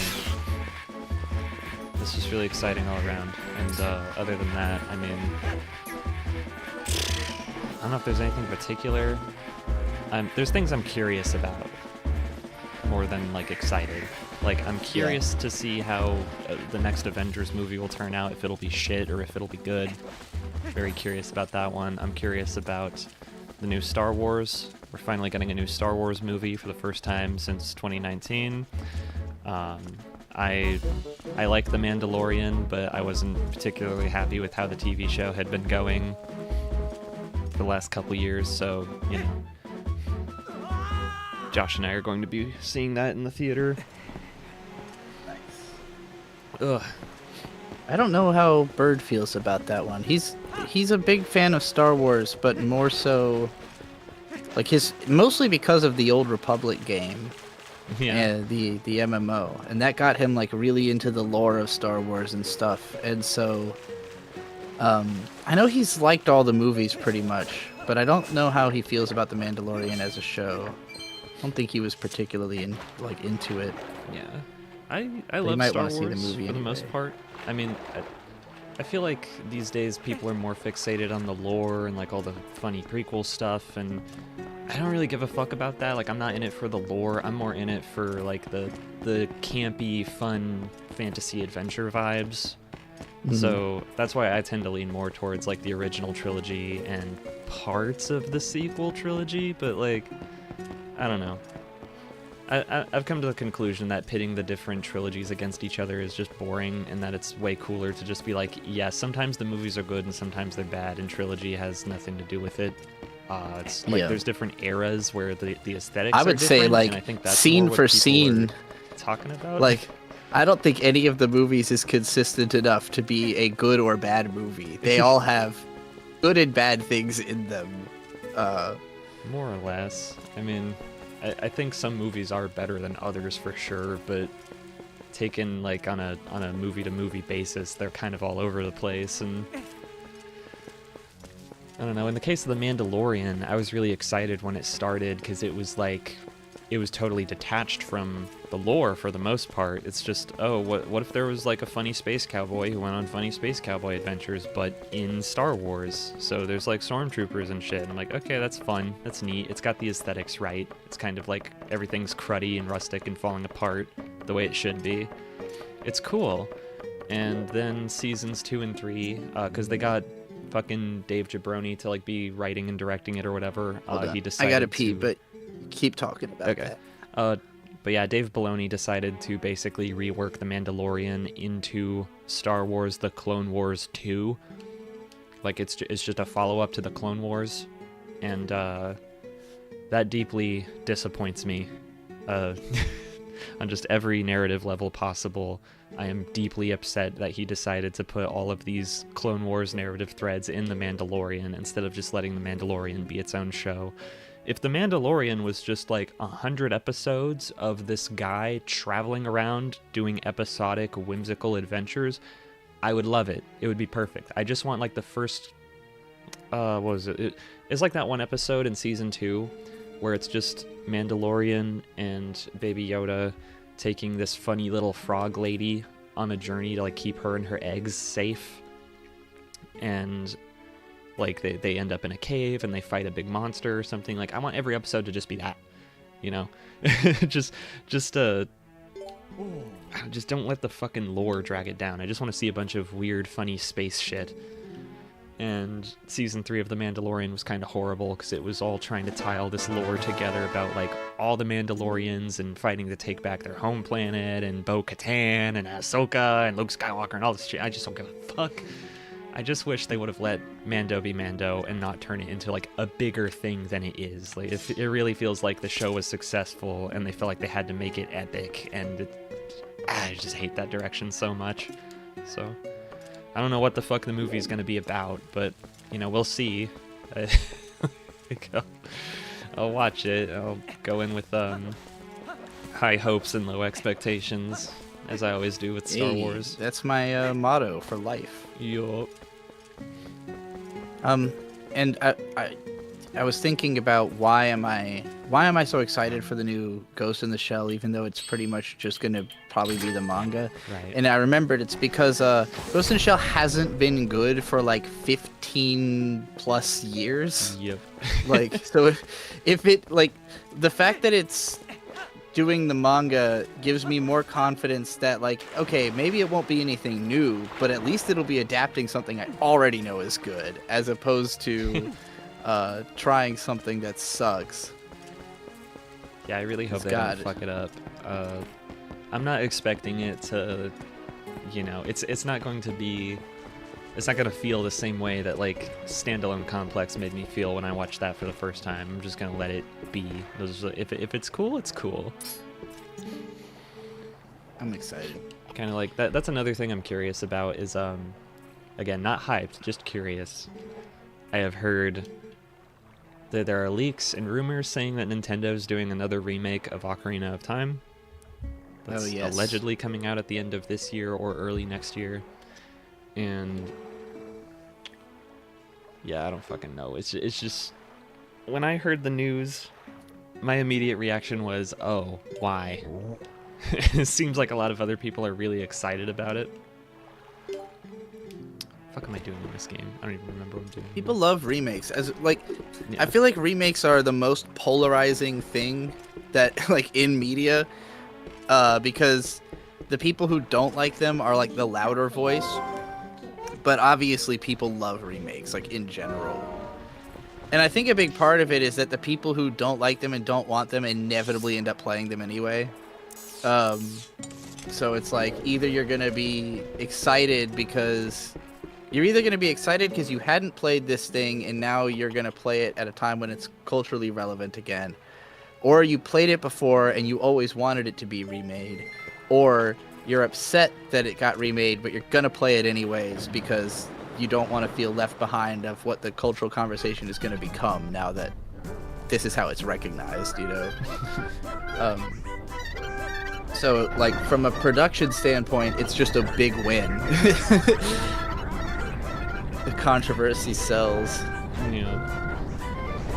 I genuinely wonder, like, when people get hyped for video game remakes, are they expecting the remake to, like, make them as happy as the original game did when it came out for the first time? So that shit is so weird to me. Like, it's not the same, like, cultural context. It's not the same advancement in, like, you know, game design or technology. It's just fucking I'm trying to think if I've ever even, like... I don't know if I've ever played a remake of a game I had already played before, with the exception of Ocarina of Time 3D, which I did not like because it was on a tiny screen, and that was it. Like you know, Victor and many other people have insisted to me that Ocarina of Time 3D is the better version of the game, and I'm like, I can understand how that logically is the case, but the feelings I get from looking at a little screen versus looking at a full screen are just not the same. Yeah. Maybe if I played it on a PC, like played it on an emulator, it would change my feelings, but that game was made for 4:3 aspect ratio. I just think changing it just doesn't... It's just not the same experience, you know? Not at all, no. Yeah, I would not say the remake is necessarily the better version. Like, I've played it a million fucking times. It's more convenient for sure, but yeah, that's like a pet peeve of mine, is people confusing, like, well, because the graphics are more detailed and the frame rate is higher, this is just the definitive version. Like, gamers use that word a lot. That's like a big buzzword, is definitive. Yeah. This is the definitive version. Just the way people talk about video games in general is super weird. People want definition so much. I feel like it's true of... There's just so much about our culture where people are always trying to make things definite, and yeah. I think it's like, maybe it feels more secure, like, okay, at least there's something that just makes sense, and it's like, no, nothing makes sense. Stop trying to make it make sense. Just let it be. Let it happen. Let it wash over you. It's the way you don't need a definitive. Video games is like, they don't want video games to be like vague or unquantifiable. Video games are not art, they're definitive. But then when people try to argue that video games are not art, gamers get very mad about that and will point at examples that are obviously art. Don't you know video games are art now because of The Last of Us? It's like, okay. I think that's an Endless Jest quote, is that The Last of Us came out, and games are art now. Because The Last of Us came out. I will never forgive that whole conversation, because if The Last of Us is our benchmark for art, then games are bad art. That game, the fucking chest-high walls. I'm not getting over the chest-high walls in that game. I like The Last of Us. I just think it's really funny that for people to consider a game art, it has to emulate an HBO show. It can't just be a video game. It has to be a playable movie. Get a good treat.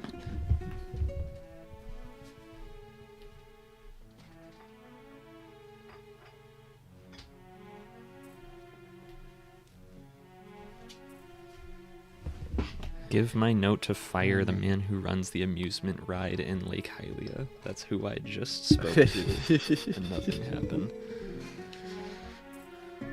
Okay. I had not realized that that was text on screen, and I thought you were saying to fire the man who runs the amusement game. Well, we can still do that. Needs to be fired. He does, for sure. Yeah, I don't know. I think about that a lot. Like when it comes to video games, where does the line, like where does everybody draw the line between like, okay, this part of the game is art, but this part of the game is like the computer stuff that can be objectively like made better. I want to know why people give a fuck that something is considered art. Like, what does that do for you? Like, well, for me, it's more that of is so confusing to me. For me, I consider all of it art, and it's like annoying because it feels like it's a double standard. I notice where gamers will say yes, games are all art, but then they'll also treat them like they're not, and it's bizarre and annoying to me. And I'm more just about like legitimizing my taste in games, which is that I like old games and new games equally, and I think it's weird that a lot of people don't. Like, I think it's because there's two different definitions. There are two different ways that people use the word art, and some people use art to mean like it is an expression of something, and some people use art to mean good art. Like, some people think that something has to cross a quality threshold to be considered art, where like, oh, a drawing isn't art if it's not a good drawing, or a song's not art if it's not a good song. And same with video games. Like, if it's not telling a certain level of recognizable complexity, then it's not art yet. And all that is just asinine to me. Like, and it's been going since forever, because you might remember this time I did a Sword Art Online parody video where I had Kirito and his little blonde boyfriend from season 3, and I dubbed them with this conversation that Oscar Wilde wrote in the late 1800s about how criticism is art, and like it's still something that people will like say like, oh well, that's not art. Criticism's not art. It's a technical skill or whatever. And it's like, okay, well, Oscar Wilde made a pretty good argument for why criticism is art 150 fucking years ago. Are we still having this conversation? It's like, yeah, we're always going to be having this conversation. For sure. Yeah, no, like, everyone has their own definition of what the word art is, and it's just fucking goofy, but I don't know. I talked with Simid about it in the Discord the other day. Said, I personally think graphical limitations in coding are part of the art because they're inherent to the presentation of the thing. I agree, but a lot of the people who do those things don't consider it art, which is fascinating. Like, Miyamoto does not consider anything he does to be art. That's because he comes from a pretentious art world background, is the problem. Like, yeah. What's his name? Miyamoto Roger Ebert declared video games are not art, and people are still arguing with his ghost to this day. Yeah. And like, I'm not even convinced that video games have always been art, because when you go back to like arcade cabinets and stuff, I'm like, a lot of those games You know, you could make an argument that they're not art because they were just essentially They are like all fucking art. video slot machines, like just designed to like catch your eye and get your a money. video slot machine is art. I don't. Yeah. To me, I don't understand where a line can be drawn between what is and isn't art. Like, it doesn't make sense to me. Some people will say, like, Some people this was just a say funny, if it's soulless, it's not art, and I don't agree with that. I think it's just bad art. yeah, exactly. That's what I'm saying. Like, people Yeah. want it. People want art to mean good art, and I'm like, no, art isn't inherently good. Art is closer to inherently evil than it is inherently good. Like, there's a really funny moment in Disco Elysium, because in that game, you have all these different stats, and one of them is conceptualization, which is basically your ability to understand and create art. And so I maxed out that stat immediately, and there's a moment where you wake up one day and conceptualization is talking to you about, like, it's time for you to become an art critic. You need to start, like, you're already a cop, you need to be an art cop. You need to start telling everybody what's wrong with their art. You need to become the most judgmental, art person in the world. Yep. And at one point you get the option to ask conceptualization, like, is architecture art? And he goes, no. That is... He goes, that is autism. And I fucking died. It's awesome. Because obviously architecture is art, but if you are somebody who's going to draw a line between what is and isn't art, then sure, architecture's not art because it's just autism. As Yeah. if all art isn't autism. Like, Sorry, I have to close the window. Someone's mowing the yard outside. I cannot hear it. Mow the yard harshly down the block. So fucking loud. Choppity. But yeah, like an example for me of like gamers not treating games like art would be like, okay, you look at a movie, like frame rates, right?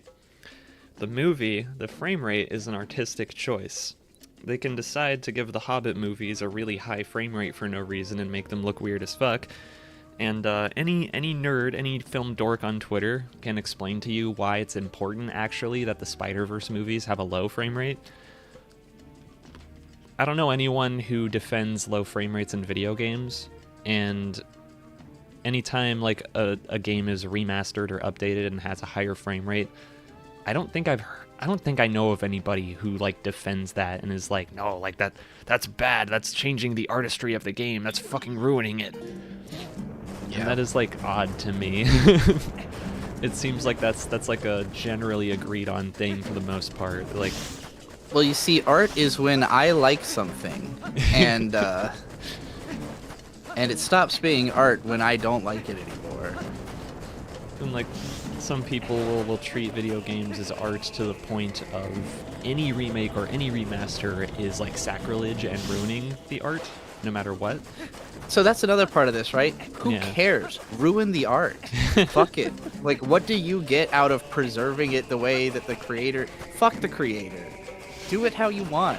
Make it your own. Basically, Do art on the art.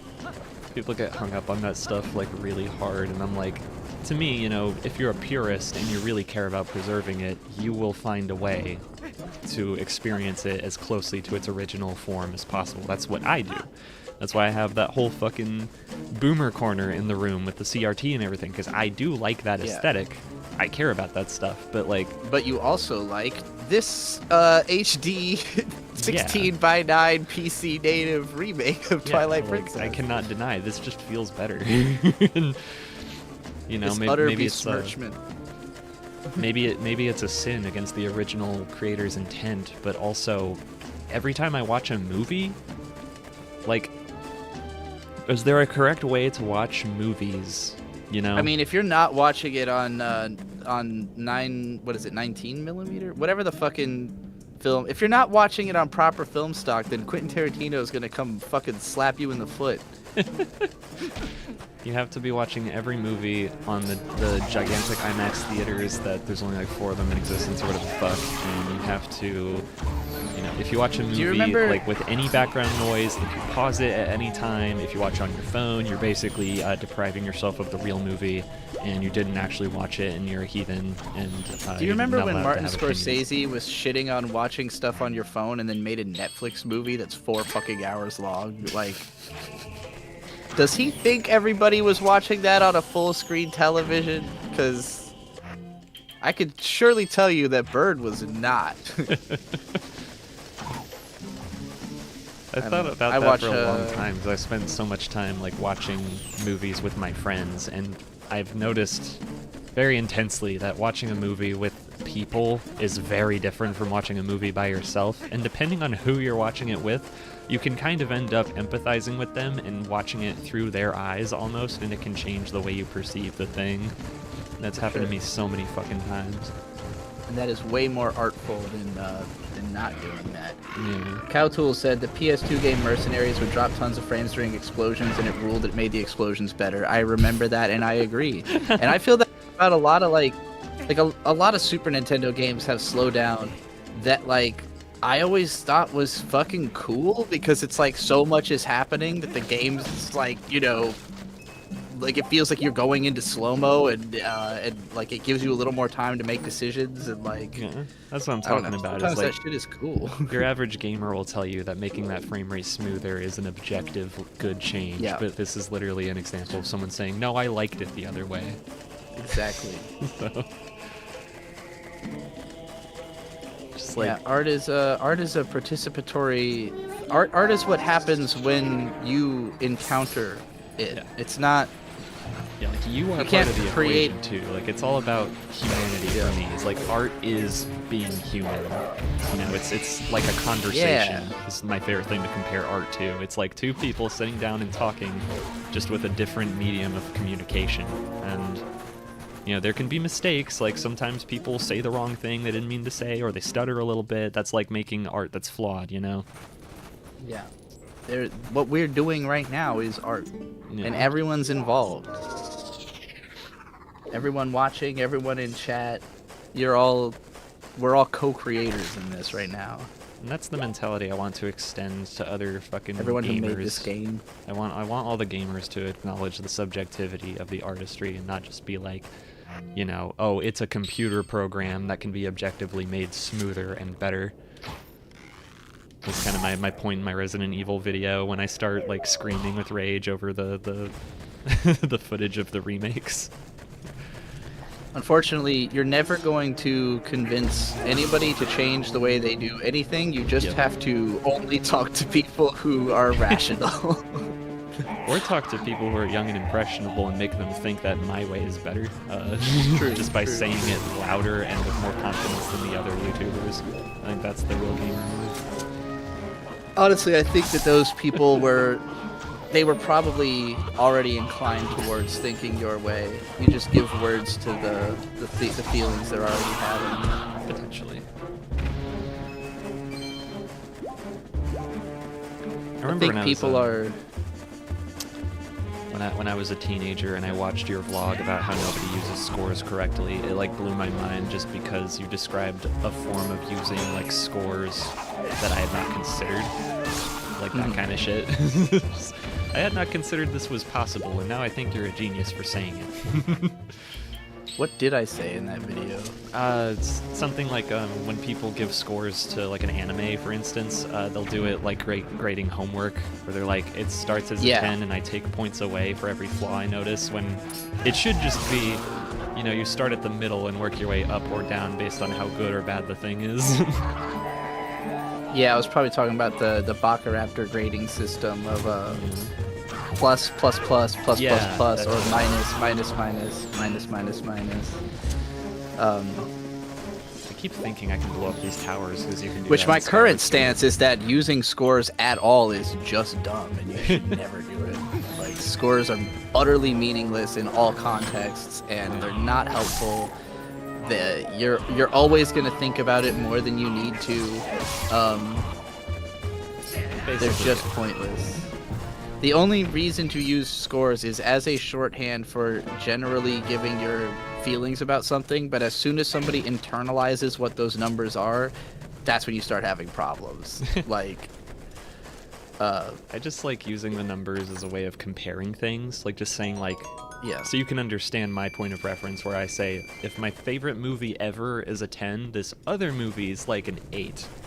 So Yeah. they know, like, okay, so it's really good, but it's not your favorite thing ever. Like, that's all it's for, in my mind. Yeah. It's not like a declarative, like, this is the exact quality metric of what this thing is. Like, I don't fucking care about that. I think that, like, when you get deep enough into scoring stuff, you start having to go back and make all these comparisons that just are, like, don't make sense. You know, like, you start being like, well, is this really a 10 or is it a 9? Because I gave this a 10, and I know I liked that more than this. Like, this actually, today I posted up the Wham's discussion of In the Court of the Crimson King by King Crimson, a classic album from 1969 that I've been listening to for over 20 years. You know, me and Shade both have listened to for over 20 years, and that Bird heard for the very first time that day.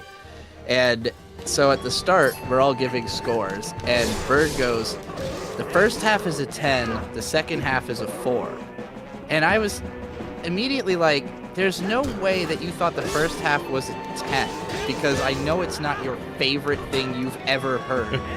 But he's just saying, like, I don't know, there was nothing wrong with it, so therefore it's a 10. You know, like, he'll give things a 10 very flippantly, like, it doesn't mean, oh, it's my favorite thing ever. And then Shade was like, now I'm pretty sure I want to give this album a 10, but on the other hand, I like 2112 by Rush even more. So if this is a 10, like, if that's a 10, can this really be a 10 if I don't like this as much as that? And then he was like, so I decided, I guess they're both 10s, but there's just a lot of space inside of that 10. And I said, it's funny you say that, because I give this album 200 out of 10. Because, yeah, of course there's lots of space inside of 10. There's also lots of space above 10. And this is all the way up there in space. Yeah, I always hated that whole, like, grading system. I hate it when people treat it like grading homework. Is it like I give this an A+, like there's a hypothetical perfect score you can get with making art. It's so bizarre to me. Like that, I would say there are things, I don't know, it's like perfection doesn't fucking matter to me. It's all about how it makes me feel. And if it makes me feel the best I've ever felt while consuming a piece of art, then obviously that's like a 10 for me. But like it heavily depends on me and my taste, you know? The funniest thing about the school thing is that, like, even in school, like, you can get an A+ on an assignment because you got all the answers correct contextually, but those answers can be wrong. Like you can answer correctly in terms of what the curriculum is expecting for you, but it's not the truth. Like, school is often wrong. They don't know. They don't know things. Like, reality isn't hashed out enough for your school to actually teach you what's real. Sometimes you could have deliberately obfuscate the truth to push an agenda. That too, yeah. Like, if you had ever answered, you know, that there are 9 planets and you listed Pluto, and then, like, they decided that's not a planet anymore, like, well, you got an A+ on the assignment, but you were still wrong. Yeah. You know? Fucking never forgetting my abstinence only sex education in middle school. That shit was so fucking cringe. It's just like saying Jesus stuff without mentioning Jesus by name. You can't do that in public school, you fucks.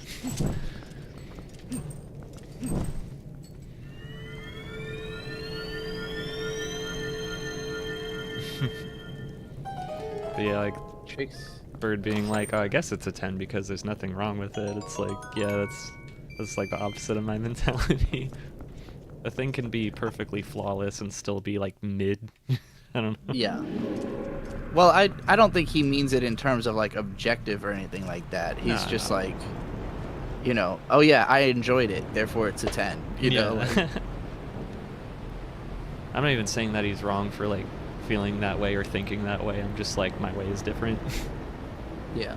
It's the worst fucking part of talking about art is everybody assuming that I'm making declarative or objective statements where I'm like, no, you don't understand. My entire framing of this is that everything's fucking subjective. Right. And in fact, I Every think that time about most things. Like, when people talk about, you say your opinions as if you're stating a fact, I'm like, it should be on you to know what is opinion and what is not. We learned this in grade school, you cunts. The internet ruined your fucking logic brain. If I say a movie's bad, you know that's an opinion. Why do I have to tell you? Shut up. Cowtool said, thank you for defending Yoko Ono during that Whams. Yeah, Shade was really flippantly just like, oh yeah, Yoko Ono, you know, that bitch. And I was like, whoa, hold on. Like, I know this is like a cultural narrative that a lot of people have run with for a long time, but I know for a fact that you don't fucking know what you're talking about. And Yoko Ono is a goddamn legend, and I will not hear any besmirchment. And I'm not even like a Yoko Ono fan. Like, I haven't like listened to an album of hers or anything. I just know that she is an important figure who did a lot of good stuff, and that it's pure fucking chauvinism that has made her unpopular. The only thing that I have seen from Yoko Ono, the only thing I've ever paid attention to in my life, was that we went to the Museum of Modern Art in New York City. Me and Josh and our friend Haley, we all went there, and there was this big old art exhibit it was just like this mini theater room with a projection with a little video playing, and it was just different members of the Beatles like walking, and it was close up of their naked butt cheeks. It was just their butts while they were walking, and some of them were hairy and some of them were hairless. It was just like various different butts. That was it. It was like that scene in Idiocracy where they go to the theater to watch Ass, the movie. It was magnificent, and Josh was looking at it in a very like, oh my gosh, I can't believe this is what's considered modern art. This is so stupid. This is like Idiocracy. And I was looking at it like, this is fucking awesome. It's just like Idiocracy. Idiocracy was just a documentary. Idiocracy's insane. The whole premise for the movie being that stupid people breed more is kind of just like questionable, but the movie itself is really fucking funny. I think it seems true, but it's hard to say. I don't know if I believe in intelligent people, though. No. I don't know if I think that's a thing. Oh god. Whoa, no. oh god. No, this no, is no. the worst. Get away. No. Wait.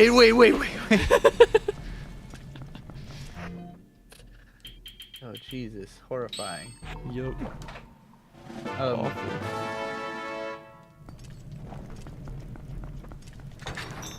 This dungeon's really cool. This is the Arbiter's Grounds.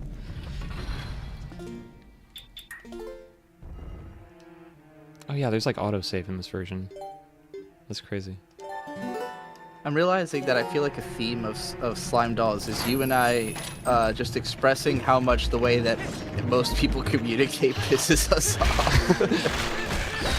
Where else do I have to talk about it?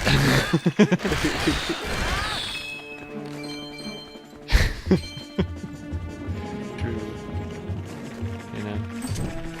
I think I have a tendency to do that a lot with you specifically because you're just a very rare sort of person who I feel comfortable talking to about that shit.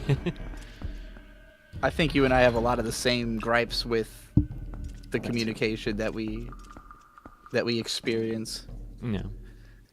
Which is, yeah, like a lot of people just wanting things to be more true than they are. Like things just like, or that they are somehow going to understand what is true. And it's like, you can't do that. It's not, stop trying to be God, you know, like you don't know shit. Big part of it too comes from me being a gamer and talking about other gamers who like have a tendency to be very like, you know, sheltered and closed-minded.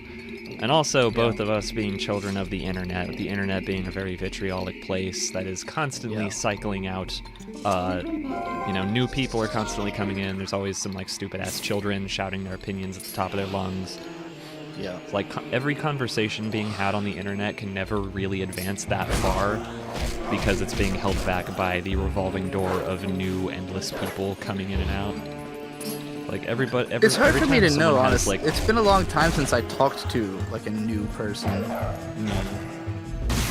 It's like every time some like stupid ass discourse happens on Twitter or whatever, it's never going to end, because every time the Twitter people figure out that it's bullshit, they get off Twitter, and then some new like 20-year-old is going to come along and fall for the same scam again. Yeah, I definitely Feels like things never move forward in most online spaces because they're just too populated. I feel like I think what you're saying is true, but I also feel like I haven't experienced it in a while just because I've kind of isolated myself into my own bubble online, you know? Like, I don't tend to see opinions that make me upset anymore. So, like, as we have these discussions, it's almost more nostalgic, where I'm, like, reaching back into back when I was having internet arguments and stuff, but, like, it's been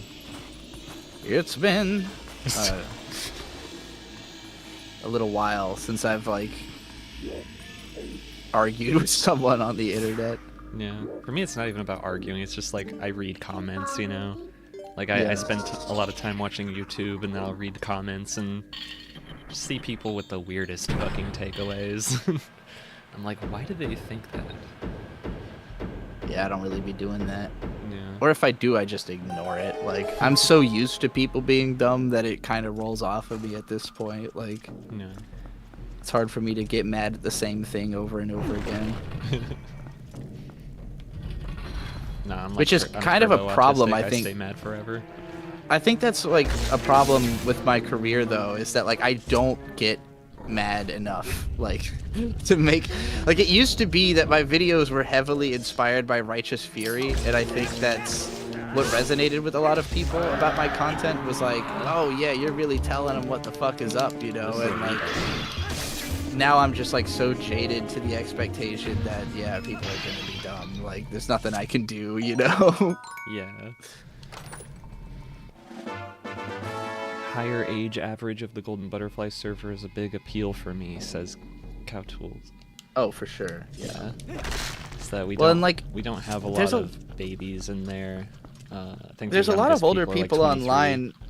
It's just that if you are in a more open forum, the loudest people are always going to be the young ones, because they're the ones who are still sorting out their identity and like think that they're having original thoughts, and so they're, you know, just more expressive. And it's like the older people are kind of hanging back and, you know, like, okay, and they also tend to be more set in their ways about what they're consuming. Like, a lot of the channels I follow are people who are my age or older, and a lot of their audience is my age or older, and they're just, none of us are checking in on, you know, basic ass Twitter conversation or whatever. Yeah.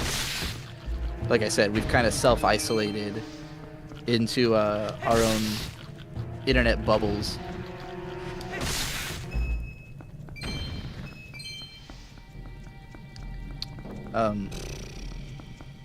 Yeah, like, my favorite creators are all people who have been online for an eternity at this point. Yeah, it's funny how as I get older, the age demographic of YouTubers in my recommended feed ages with me. Like, now I'm in my late 20s, so I get a lot of people in their late 20s, early 30s in my feed. It's because YouTube knows your age, and it's doing it on purpose. You. Demographicalizing you. You. Which I often feel this urge to, like, I don't know, create a bunch of accounts with just different information to see what happens. Like, because I don't like being catered to when I'm trying to look for something new. You know, like, I want to decide what I'm gonna like. I don't want the algorithm to try to pick for me, because it usually sucks at it and is gonna give me like just a slant version of what I already have. And it's like, no, I'm trying to find a new thing, you know. And it doesn't like to take risks, the algorithm. It doesn't like to take long shots or anything like that. And so sometimes I feel like the only way I'm gonna get it to show me different stuff is just pretend to be someone else. Because, like, it's been fascinating. Whenever I create a new YouTube account that isn't connected to a previous email, and I enter myself in as, like, you know, 30-year-old woman, typically, like, what it starts off recommending me is, like, a bunch of, like, housewife lifestyle vlogs from channels I've never heard of that have millions of subscribers. And I'm always like shocked to realize like, oh, there's like a whole world of content for women my age that most women my age are consuming that YouTube stops recommending to me as soon as I click on one gaming video. You know, like the second I watch a gaming analysis, all the lifestyle vlogs go away. And now it's, you want to learn about RPGs, don't you? And I'm like, I know every RPG. I do not need 200 videos about RPGs that I could play. I know them. But literally anytime I watch any video about an RPG, that becomes half of my fucking recommended feed is 10 RPGs 10 underrated RPGs. Like, dude, I knew about these games 20 years ago. Stop.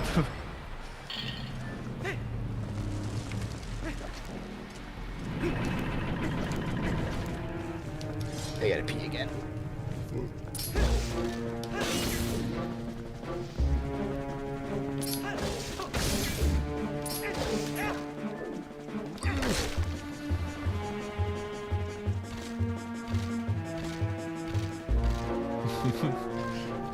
You blocked your algorithm, you got tired of it. You know, my YouTube algorithm has kind of figured out that I'm not like a tender queer like Twitter leftist, and started trying to figure out what my politics are, and it's been really fucking strange. Because it'll show me like videos of like people recording police interactions, and then when I watch a couple of those, it's like, oh, so you like cops, and then I hit dislike on all the ones where the cop is portrayed in like a positive light, and then it figures out, okay, you like to see cops get bullied, so it shows me videos of cops getting bullied. And then it's like, okay, so you like watching videos about cops and you're a gamer, and I'm like, no, like that would... Like I watched like 5 cop videos, and now I'm getting like... Okay, I watched one of my own videos, like I watched one of my own videos back, and now it's showing me like small YouTubers.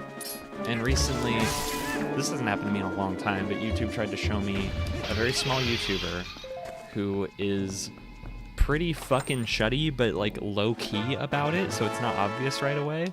And I was so fucking upset, because I'm like, damn, I thought I found like a good channel, and I like listened to a couple of his videos, and I'm like, yeah, this guy's pretty based. And then I get to like the third video where he, without a hint of irony in his voice, referred to something as goy slop, and I was like, excuse me? And like every video he would do like this little thing where he would advertise his gaming channel, and he'd be like, yeah boys, what's up, get on my gaming channel. And I'm like, what the fuck? So I checked the gaming channel, because you know, if a guy is ever going to reveal his chutty politics, it's going to be on his gaming channel.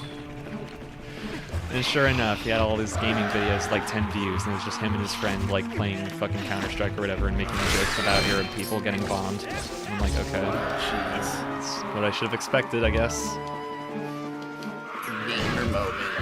Made me so mad, because his takes on like video games and Star Wars are pretty fucking good for the most part. I'm like, yeah, he sounds pretty reasonable. And then I get to his video about COVID, and I'm like, oh no, oh no.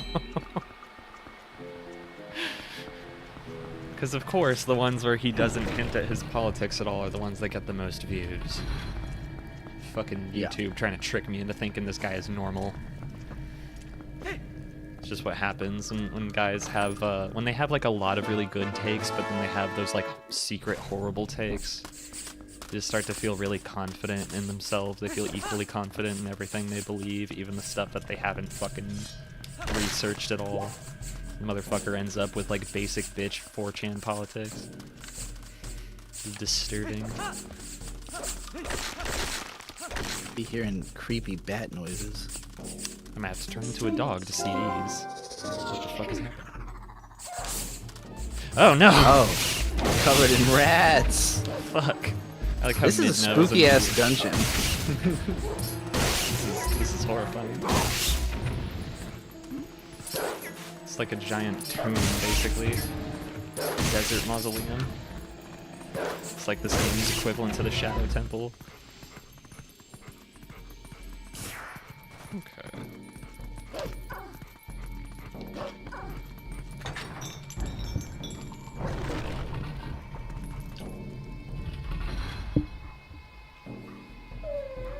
Alf Rule says, can you tell me something in Japanese? I think that's in response to oh yeah, you're right. Saying, well, you should still try. Oh, It'd be funny. fucking. Hold on, let me think of how it starts. Shorai no yume no dan ni kaita anogoro ora karana ni kaita genjitsu toriso yahazama yaraida jou no tsuwa kono makia kakata cho tomata shobu kore kara se hata hata akira mita jiten the game over. That's just Shonen Heart, the second Eureka 7 opening. That was very good. Thank you. It's always my go-to if somebody says say something in Japanese. I'm like, yeah, let me just rap. This makes me think of this, like a long time ago when you made your big fucking video where you raged against Crunchyroll. I saw someone shared it to Reddit, and this one fucking person commented on it. There's like a bit where you were complaining about their subtitles, and you said you can understand Japanese, so you noticed all like the things they changed about the dialogue that were like weird or wrong, and someone like. So I wrote a comment, like quoting you, be like, I can understand Japanese. Digi's as delusional as ever, I see. Anime Japanese is the simplest Japanese that exists. Like, if you watch a lot of anime and you can't pick up on like what they're saying, you truly aren't paying attention. Like the call to say like, you don't understand Japanese. Like, why do you think that? Like it's fucking impossible to learn a different language.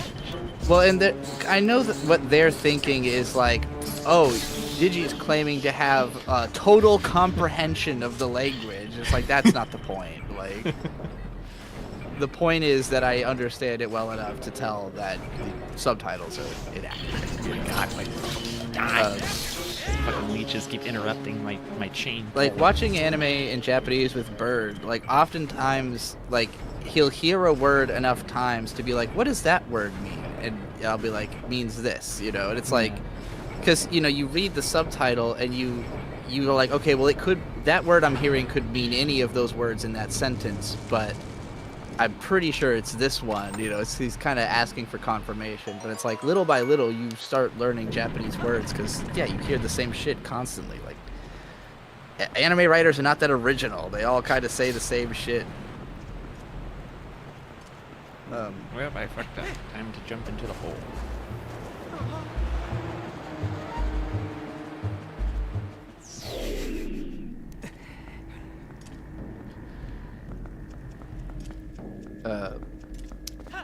Shit, that made me forget what I was about to say before that. Fucking commenters from 10 years ago. Fucking assholes.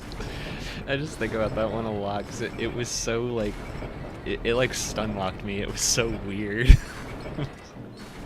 I still get comments to, like, with that attitude often. Yeah. Like, I don't know what it is that people want to have such a, like, snarky, chiding attitude in my comments. Something about how I am, I guess, invites that. I feel like Brody's been getting a few comments like that on her videos, and they're always so fucking funny.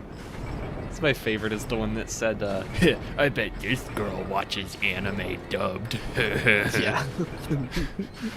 It's the biggest self-report ever.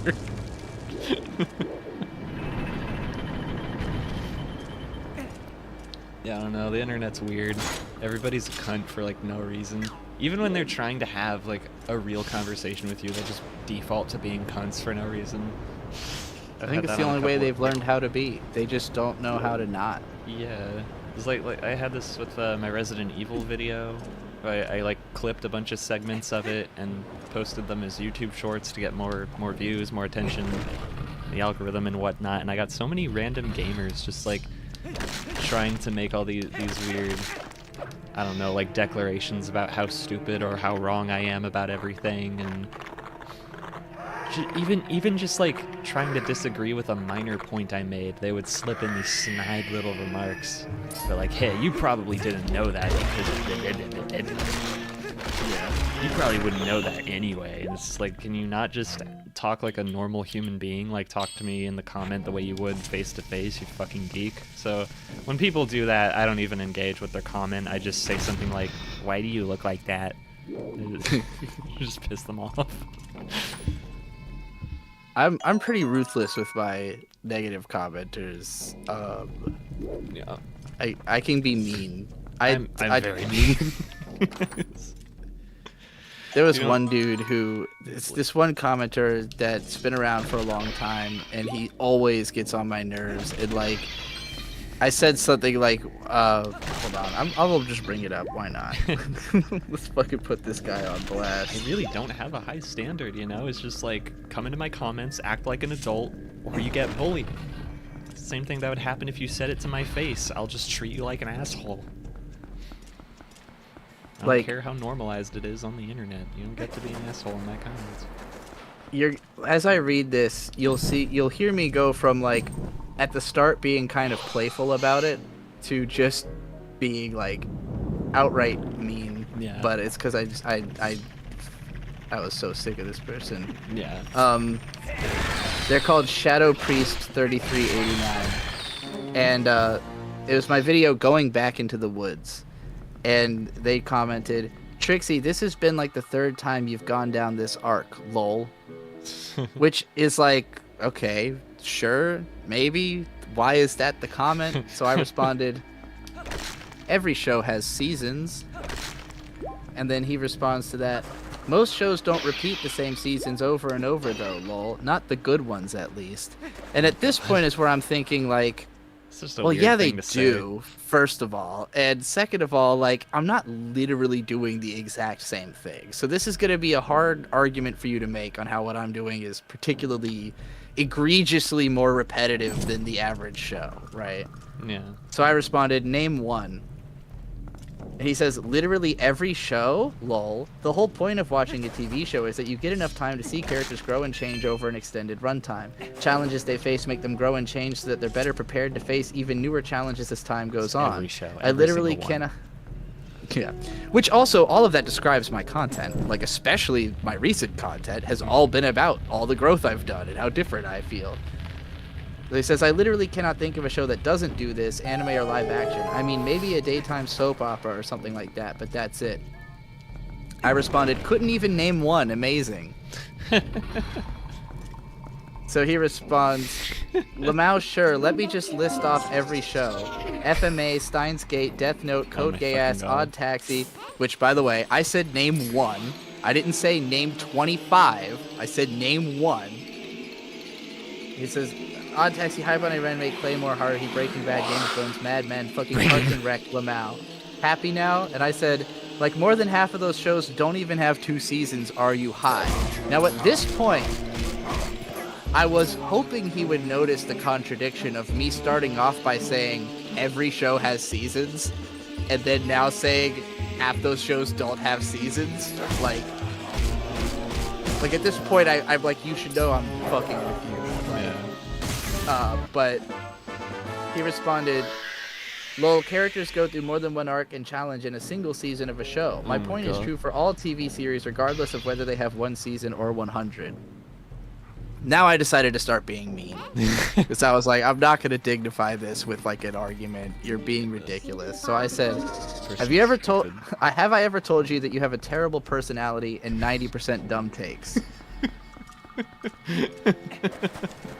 He responded, oh, don't worry. Years of watching your content has already taught me you hate it when people point out when you're wrong or have made a mistake. Lol.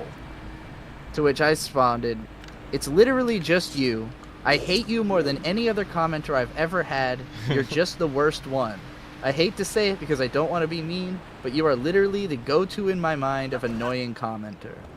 He did not respond to that one. Okay. It's just like, man, I'm not, like, I don't know what you get out of being that way. Out of being like, heh, here's something you're doing wrong in your video. And I'm like, okay, like, I'm going to keep doing it wrong. Are you going to keep watching? You know, like, why are you commenting this? Are you hoping I'll do it different? Because I'm not going to, you know, and I'm telling you I'm not going to. Like, yeah, that's the biggest frustration with commenters, is just not being able to I can't just show them, like, no, like, it's not this thing you're trying to argue with me about, it's you. Like, your personality sucks, and I can't really show you how or why it sucks. So I just have to resort to, like, telling you to fuck off, for the most part. like, I don't know. People on the I was just internet wondering, just like, want to what argue. is the effect you're looking for from, like, you know, like, Yeah. oh, you've gone down this arc before. Like, yeah, okay. Do you think I don't know that? Like, I'm pretty sure I said so in the video, you know, like.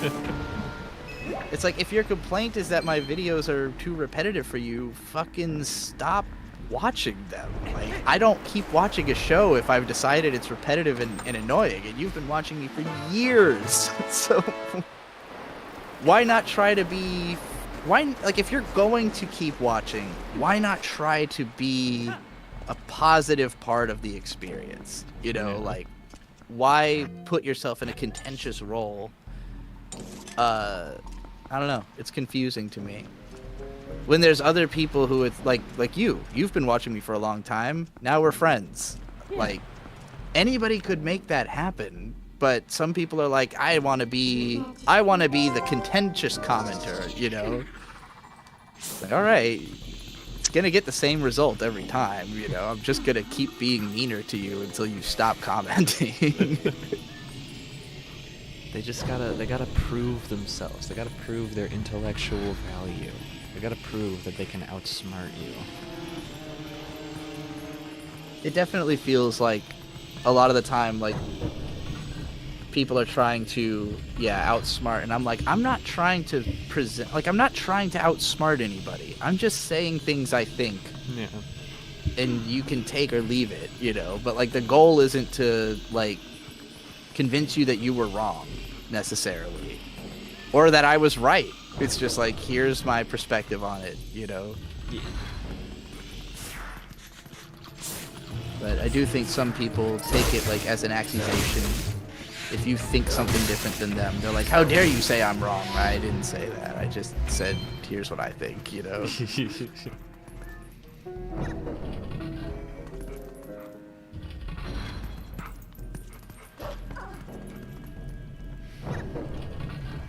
Kendrick Corpus said, I remember some of their comments from a while ago, and I immediately assumed they were a troll. I kind of doubt they were a fan of yours. But that's the thing.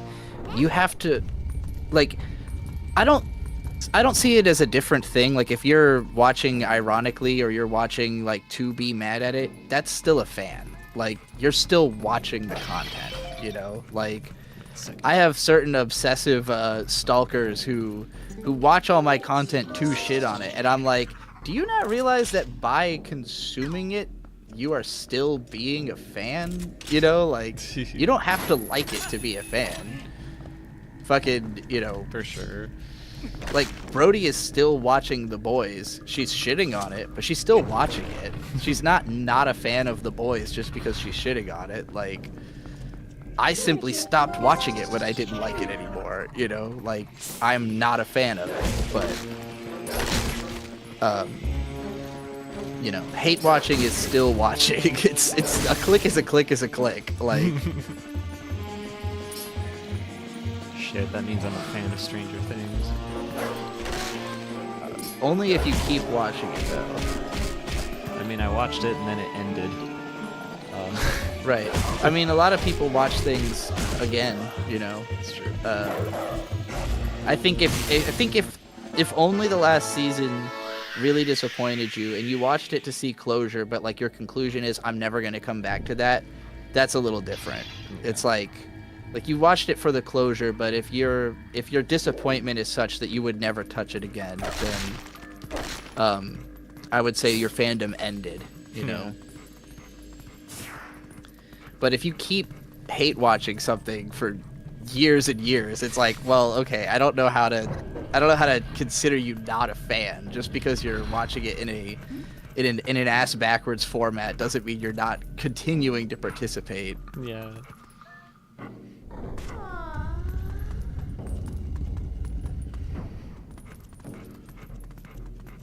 Fandom in and of itself is fucking weird. Especially with the ways that people like culturally, I the way could- fandoms evolve. They're so I think fucking fandom deserves to be like an area of collegiate study. weird. Yeah. It's like if you hang out in any, like, look up the subreddit for any kind of fandom, they will have all of these in-jokes that they repeat for years ad nauseum, as if it is like a normal thing that everybody who watches that show is aware of. And it's kind of fascinating.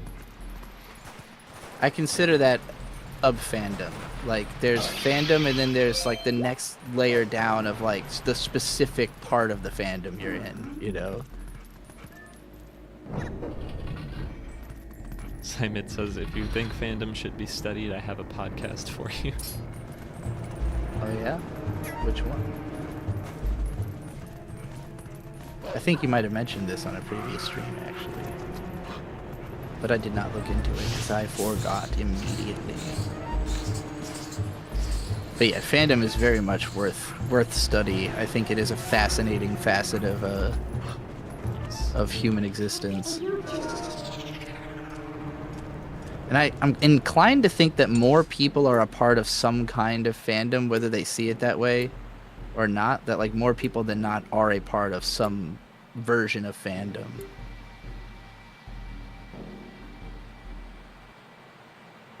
Because like, even if you just account for sports fans, like the number of people who are deep into their sports fandom is quite a few. Big old chunk of the population.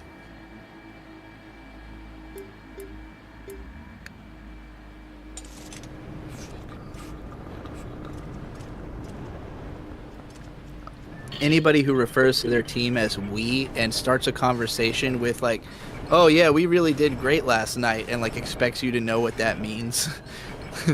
That is like a deeply ingrained sports fan. We got killed last night. I'm just like, what are you fucking talking about? Oh, you watch football. Okay. And who is we in this context? Sports are fucking Who are weird. they? They're super weird. My dad is a diehard, what are they called? 69ers fan. Is that what they're called? That can't be right. 69ers? That sounds wrong. What are they fucking called? They can't be called 69ers. Can they? 49ers. Thank you, Simon. 49ers. I was like, they can't be called the 69ers. That's my brain doing that to me. Yeah, no, the San Francisco 49ers. My dad is a big time fan. Like, if he sees merchandise with 49ers on it, he is much more inclined to purchase it. And it's weird because I don't feel like it was that big a part of his identity when I was growing up, but more and more over time, he's become like truly in the sauce of being a 49ers fan. And yeah, I don't know, like I can't imagine getting anything out of it. Like, I don't know how aware you are of how football teams work, Krona. No, not at all. Never. So here's what fascinates me so much about people being into football is that, generally speaking, people are obsessed with the team that is from the place that they are from. Of course. But however, the way that football works is that everybody gets drafted onto different teams that have nothing to do with where that player is from. So like, you could be a big fan of the San Francisco 49ers because you're from the San Francisco area, like my dad, but nobody on the team is necessarily from San Francisco. So it's literally just the brand. Like, you're a fan of a brand being from where you're from, even though the brand does not represent the place that it is representing at all. Like, super confusing to me. Like, it would be one thing if your team was like a bunch of people from your hometown who maybe you know, or who like went to the same school you went to. That I would understand. But it's like a bunch of fucking randoms who happen to get drafted onto the team that you identify with. Like, that doesn't make any fucking sense to me. I'm so lost. I'm so lost in my video game. Don't know where the fuck I'm supposed to go. Jojo Weirdo said, by me as a 49ers fan will henceforth be referring to them as the 69ers. No, my mill? I don't know what you were... meaning to say I read it as me at first, like in Tomodachi Life. I also read it as me.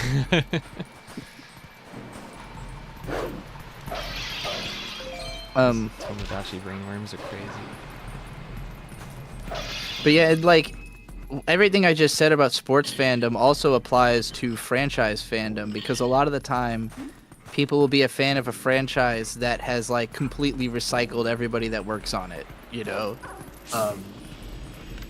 Like if you're a Final Fantasy fan after 10, like it's not Hironobu Sakaguchi's game series anymore.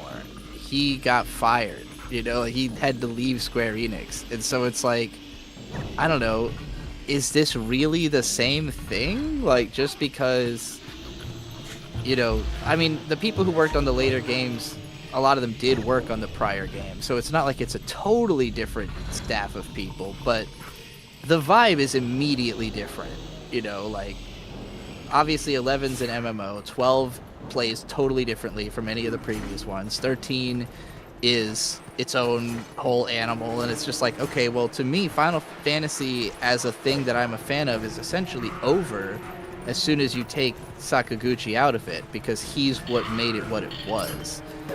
So, like, I tend to be a fan of individual creators and not, like, you know, brands or studios or franchises or whatever, because those things, they constantly shake out, you know?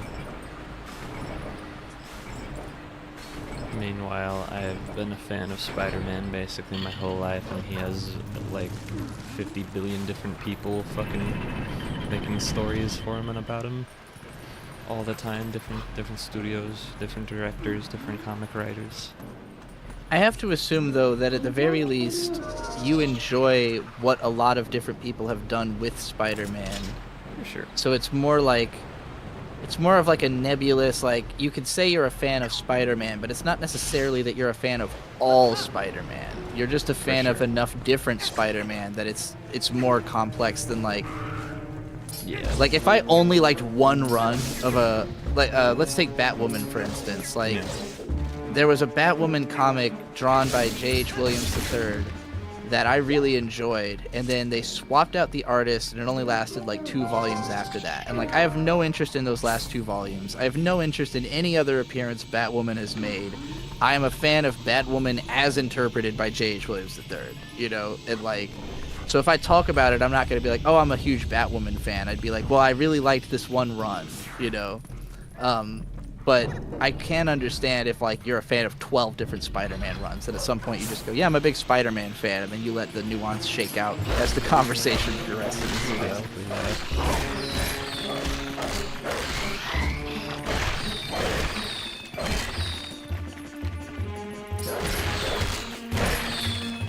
It's just, I don't know. I guess it's just really easy to make a good art about Spider-Man. This is just the coolest idea anyone's ever had. Mill was mother-in-law. That makes sense. I hadn't thought about that. Never seen it abbreviated in lowercase. Oh my god, seriously. This fucking thing. That's what I was missing all along.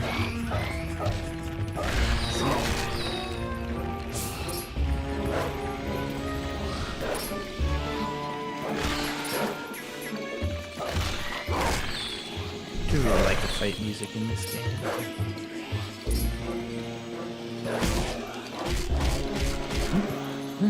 This is the last fucking ghost. This is the last one I need.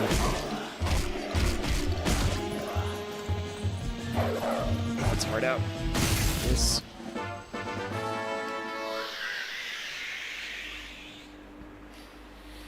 Poggy swag. Hog. Swag. Swage. I mean swag. Gotta pee again. You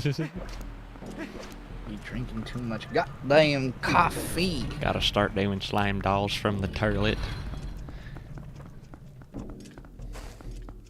Gonna start streaming my video games from the toilet.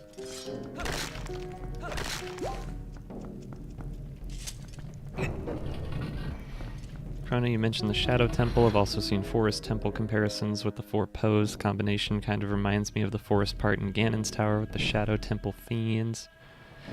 Oh yeah. Yeah, that bit is cool. I mean, it's a pretty lethal combination because the Forest Temple and the Shadow Temple are both fucking epic. Like the coolest dungeons ever. That's probably why I like this one so much. I don't know, I just like the spooky atmosphere.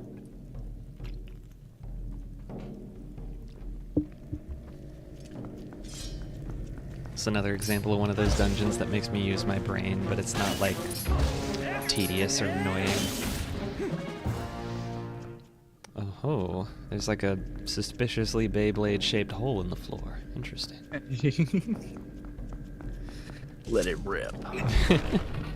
Beyblade, Beyblade, let it rip. I watched a good chunk of Beyblade Metal Fusion with one of my friends. That show is fucking hilarious. Specifically the English dub. I don't... That's what I'm all about. It's the worst fucking dub ever. Oh yeah. If they don't all sound like they're fucking screeching every line, then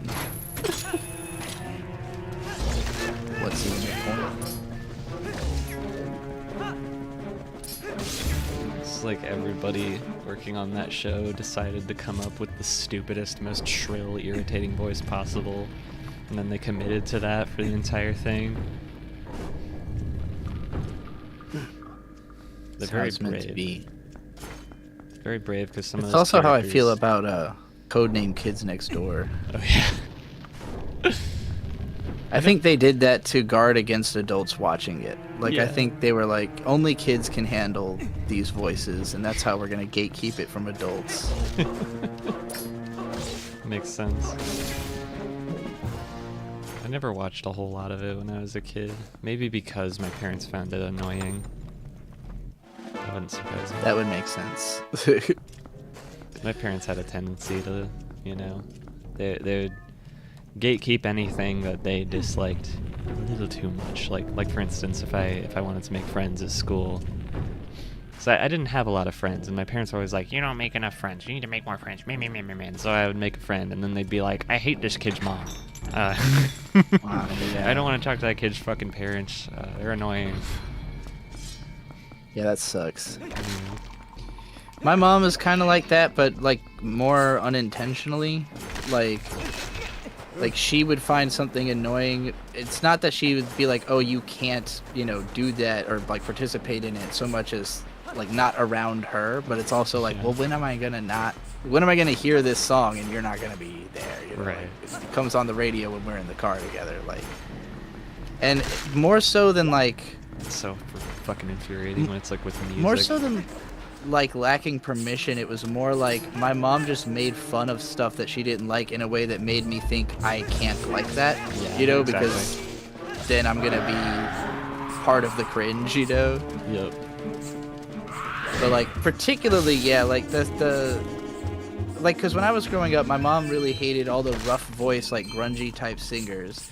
And like I was just kind of on her side about it because, if I see my mom having an adverse reaction to something, I'm inclined to also feel averse to it, And but then like in the emo era, my mom really hated all the shrill voice, like nasally singing.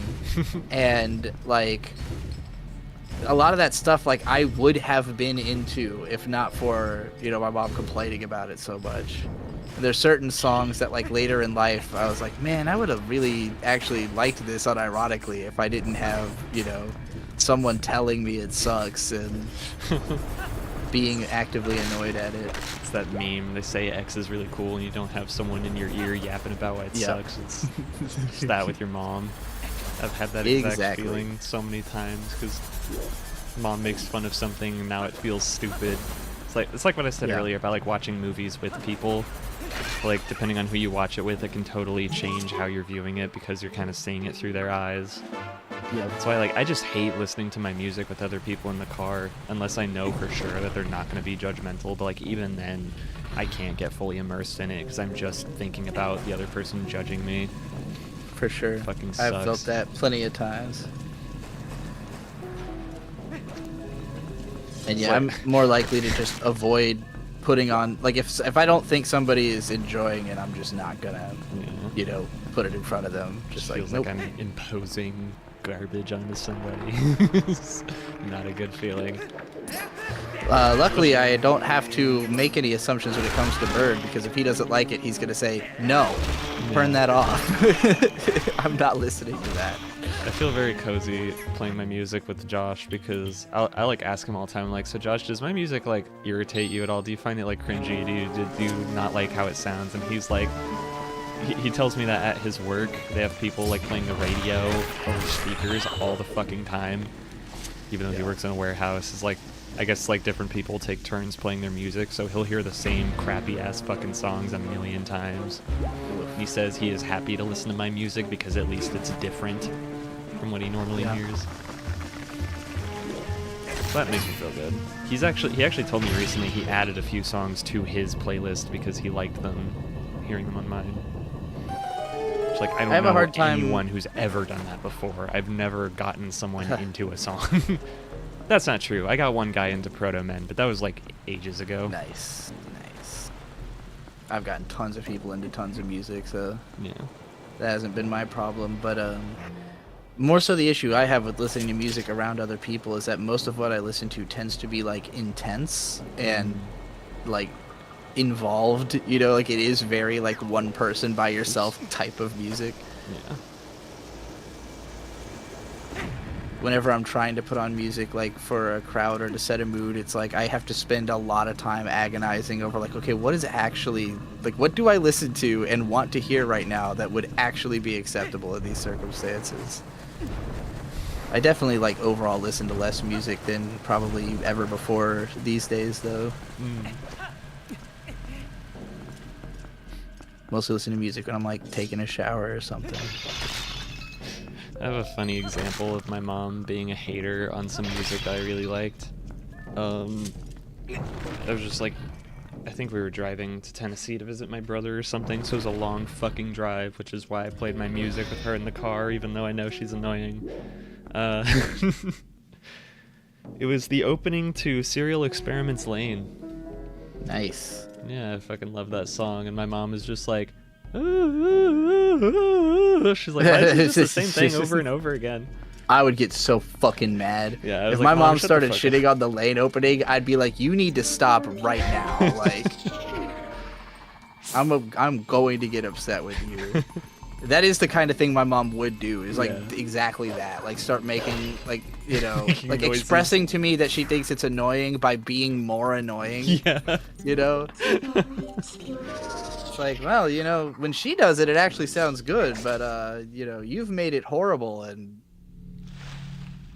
I'm mad at your mom right now for even the fact that she did that. Like, I'm like heated that it... I've been mad at my mom for that so many times. I think the one that actually offended me the most deeply was the song that plays during the end credits of Adventure Time. Because I fucking love that show, and I've loved it since I was a kid, and when the final episode aired, I like cried bucket loads of tears because it was like saying goodbye to my fucking childhood. Yeah. And like it was specifically written to be that way too. It's not just me being all faggy and like, my favorite cartoon is over. Like, it was beautiful. And so that's a song that often gets me emotional, and so my mom just responding to it being like, this is the worst song I've ever heard. I'm like, Mom, I will throw you out the car. Shut the fuck up. Which now, nowadays, you got me to listen to Pigeon Pit. Oh, yeah. Okay, yeah, that makes me really happy. I fucking love Nisa. That's epic. Look at this motherfucker. Spooky motherfucker.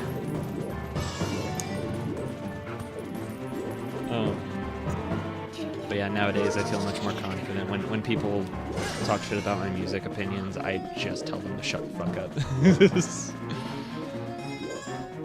I have like a zero tolerance policy now. Like, you're not allowed to make fun of anything I listen to. It is, because to me that's just like insulting me to my face. Like listening to music is a very, I don't know, personal thing for me. Simon said, unlearning toxic mom behavior is a struggle for us all. Indeed, mom hater behavior. And also asked how y'all feel about Steely Dan. I don't think Krona has heard Steely Dan, but I'm a big fan. Yeah, if I've ever heard Steely Dan, I didn't know it. I was not aware of it. Can't listen to this motherfucker until after I shoot.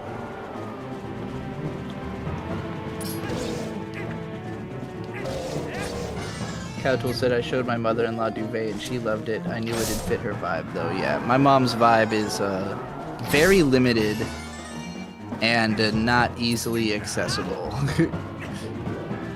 Every once in a while I'll put on something she can, like, at the very least tolerate, but rarely, I don't know, she's not very open to new music. She's not gonna be like, I play something for her and then she's like, oh, I'm gonna put that on my playlist. Like, yeah, my mom's never done that. Usually, if I want to listen to music in the car and my mom is present, I just play boomer music. Like, I try to find the oldest songs in my playlist and just play those for her. I think it's funny because there are sensory music.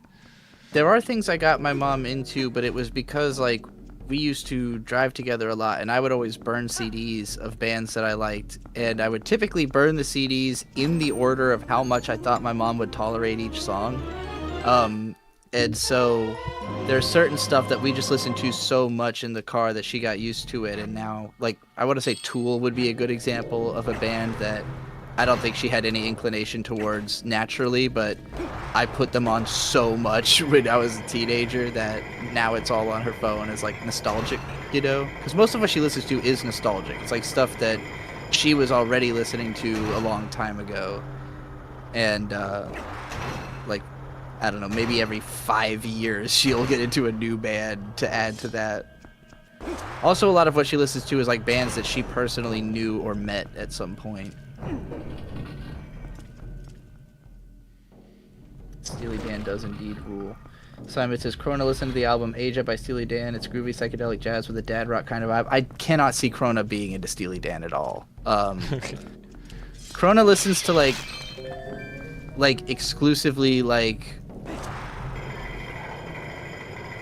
pop punk and like radio music, like, for the most part. Like, the stuff you listen to is very, like, immediate and present. It's not like a hyper musical in that sense of like long passages without lyrics or anything like that. Yeah, I need lyrics. I need to be able to sing along to it and have fun singing along to it, or else it's fake and gay and it's not real music, basically. Yeah, you need to be thinking, like, proximity to Fall Out Boy single is, like, yes, how you're gonna get to Krona's taste.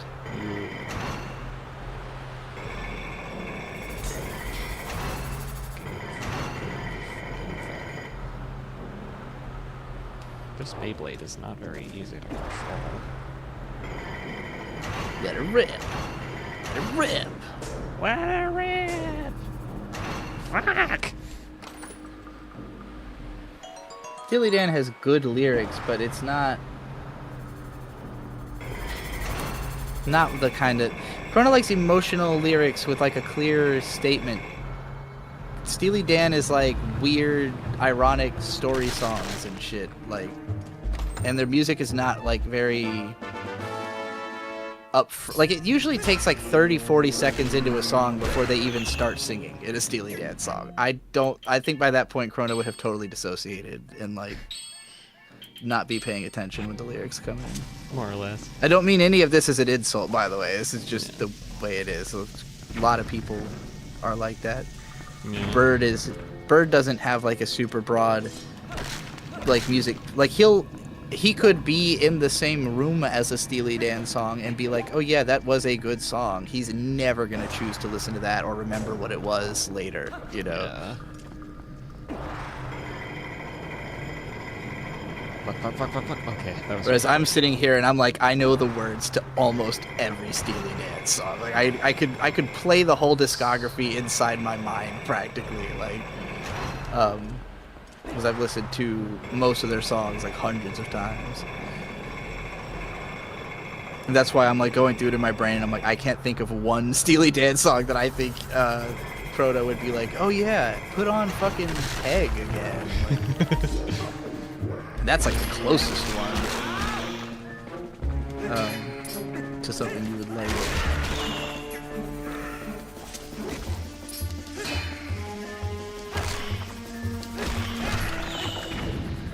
Yes. I would describe the music you like as like fun, cute, upbeat, like vaguely punkish rock, mostly from the early 2000s. More or less. Like I can enjoy other stuff, but it's pretty random. Also, the Spider-Verse soundtrack. Oh yeah, I've listened to both of those a few times. Those are fun. Fuck. I remember being very surprised when you had Stellar by Incubus on your playlist. I was like, oh shit, Incubus. Someone recommended that to me. I don't remember if it was you. No, it wouldn't be. Someone in the Discord. If I had recommended you an Incubus song, it would not have been that one, is why I know it wasn't me. I like that song, but it's by no means my go-to Incubus. One of my biggest, one of my favorites that I listened to a lot last year was a song that I heard you playing during a live stream, which was Idol in Japan by Soft Girl, I think. Yeah, become an idol in Japan. A friend of Keep going mine. on, but Good friend of mine. yeah, that song is amazing. Big agree. Fuck yeah.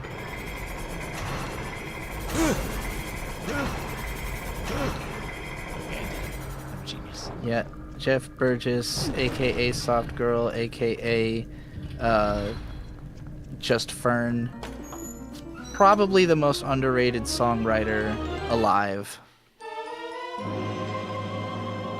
Krona, do you like Helen Love? Who? Yeah, I've never heard of Helen Love either, or Mr. Wives. Have she listened to MGMT? Just that one song. You know the one. Which one song? The one. The one that was, You say that, but they have a few massive hits. yeah, you know the one. It was the one that played in the trailer for Spider-Man Homecoming. I could hear it playing in theaters next to me, and I was like, oh, it's that one MGMT song I like. The one that goes... Okay. Yeah. That's Time to Pretend. Yep. That's the first song on their first album. Yep. Time to Pretend is a big hit. Kids is a big hit. Electric Feel is a big hit. That's all from their first album. And then from Little Dark Age, the song Little Dark Age is like a big meme song from their fourth album. And I think that's probably all the ones that like you almost definitely have heard but might not recognize. Kids is the one that's like burp, burp, burp, burp, burp.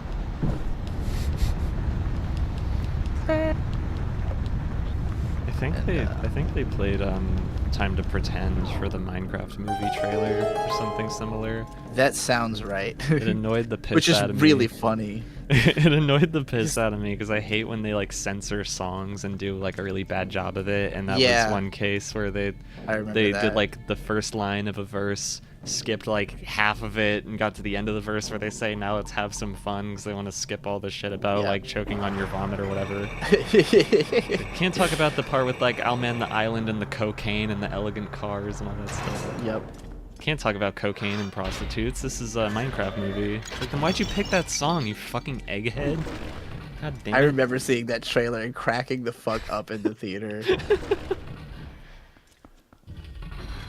The models will have children, get a divorce, find some more models, everything must run its course. It's very good. This boss I'm a fight is big epic. MGMT fan, particularly their second album, which is called Congratulations. Is one of my favorite albums.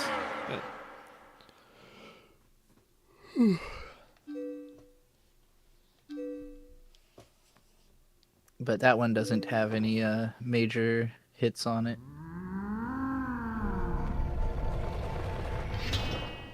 The evil guy.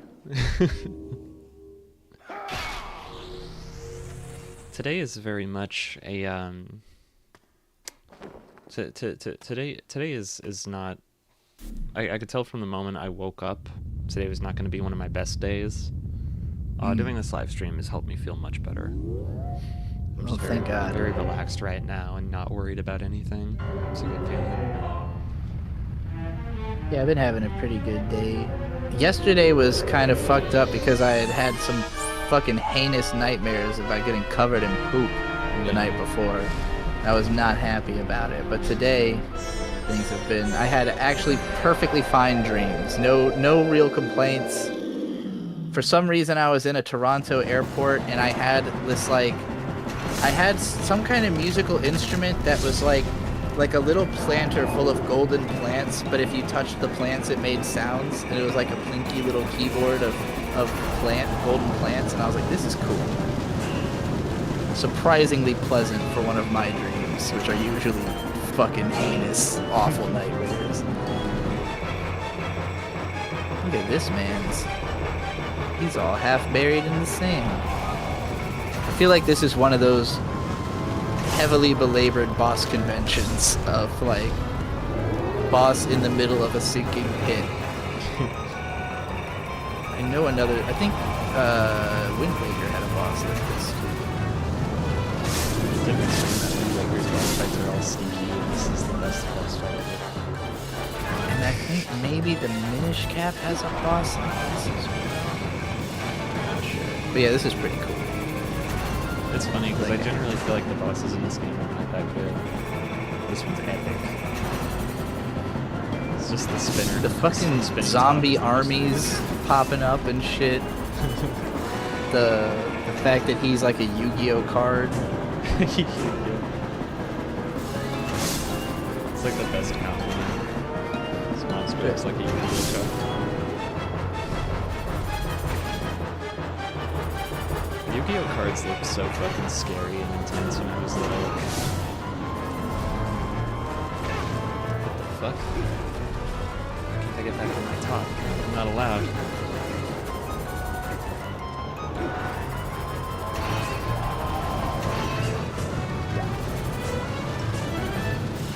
You know, the creator of Yu-Gi-Oh died of like trying to rescue some people who were drowning. What? And then drowning. No idea. Happened a few years ago.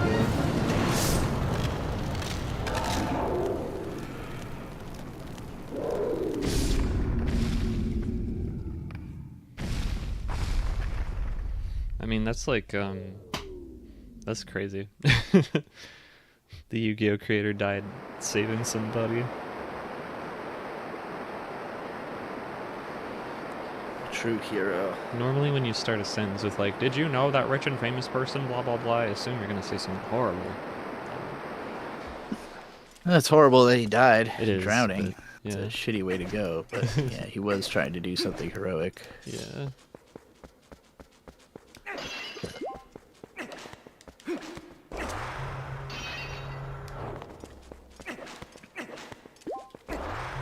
Kill, kill. How do I kill? Make dead. Oh, here we go. I just got squat.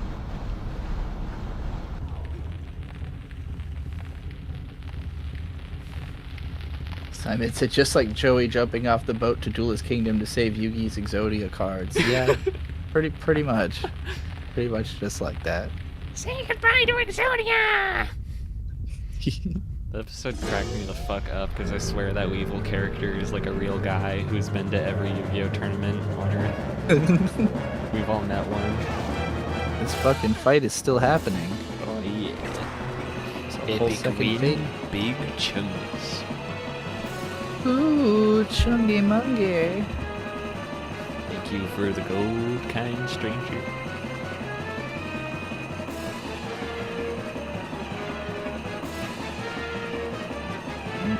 He's like a chungulonimbus cloud.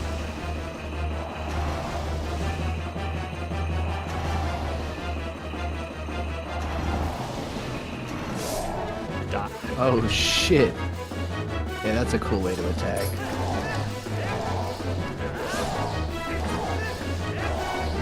This dungeon has definitely been a big step up in sickness from this game. Yeah. Yeah, the first half of Twilight Princess is alright, but this is where shit gets pretty slippery, if you know what I'm saying.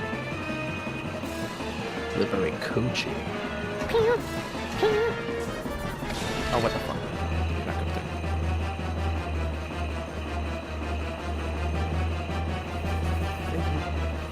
Although I will say, not that in love with the music for this one. It's fine, but it's a little cheesy. Oh, you're such a hater. Why can't you just enjoy stuff? Such a bummer. Jeez. I've never enjoyed anything except for my shmups. Shmups are perfect. I've never enjoyed anything except the taste of a nice, refreshing, cold Coca-Cola. Take a deep sip and look at the camera.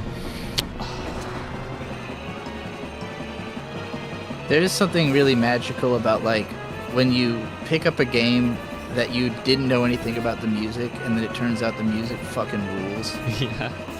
That was how I felt about Mushihime-sama. Like, I knew the game's aesthetic, and so I already knew it was gonna look sick, but then the music was just like really cool, and I was like, oh, thank God, this is even better than I thought.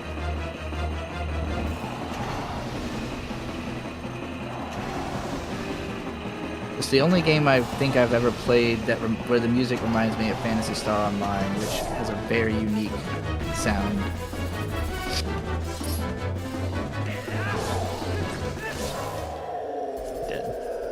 Got him.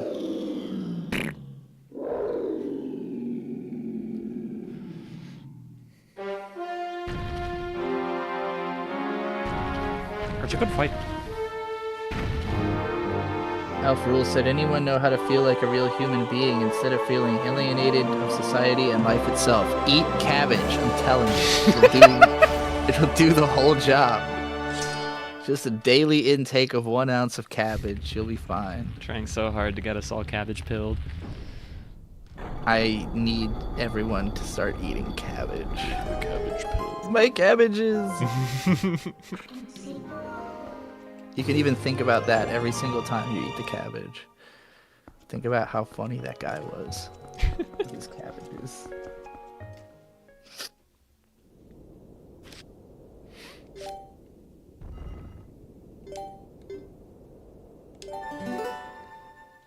Gay shit.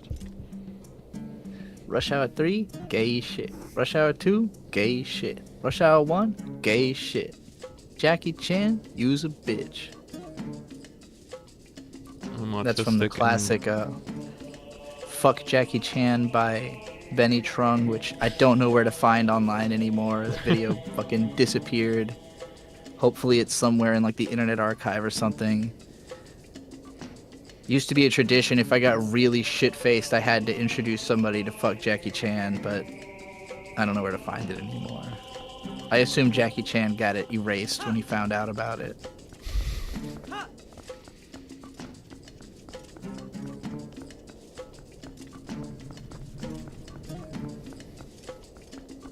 This music is I like kind of this funky. song. Yeah, I like this one's doing it for me.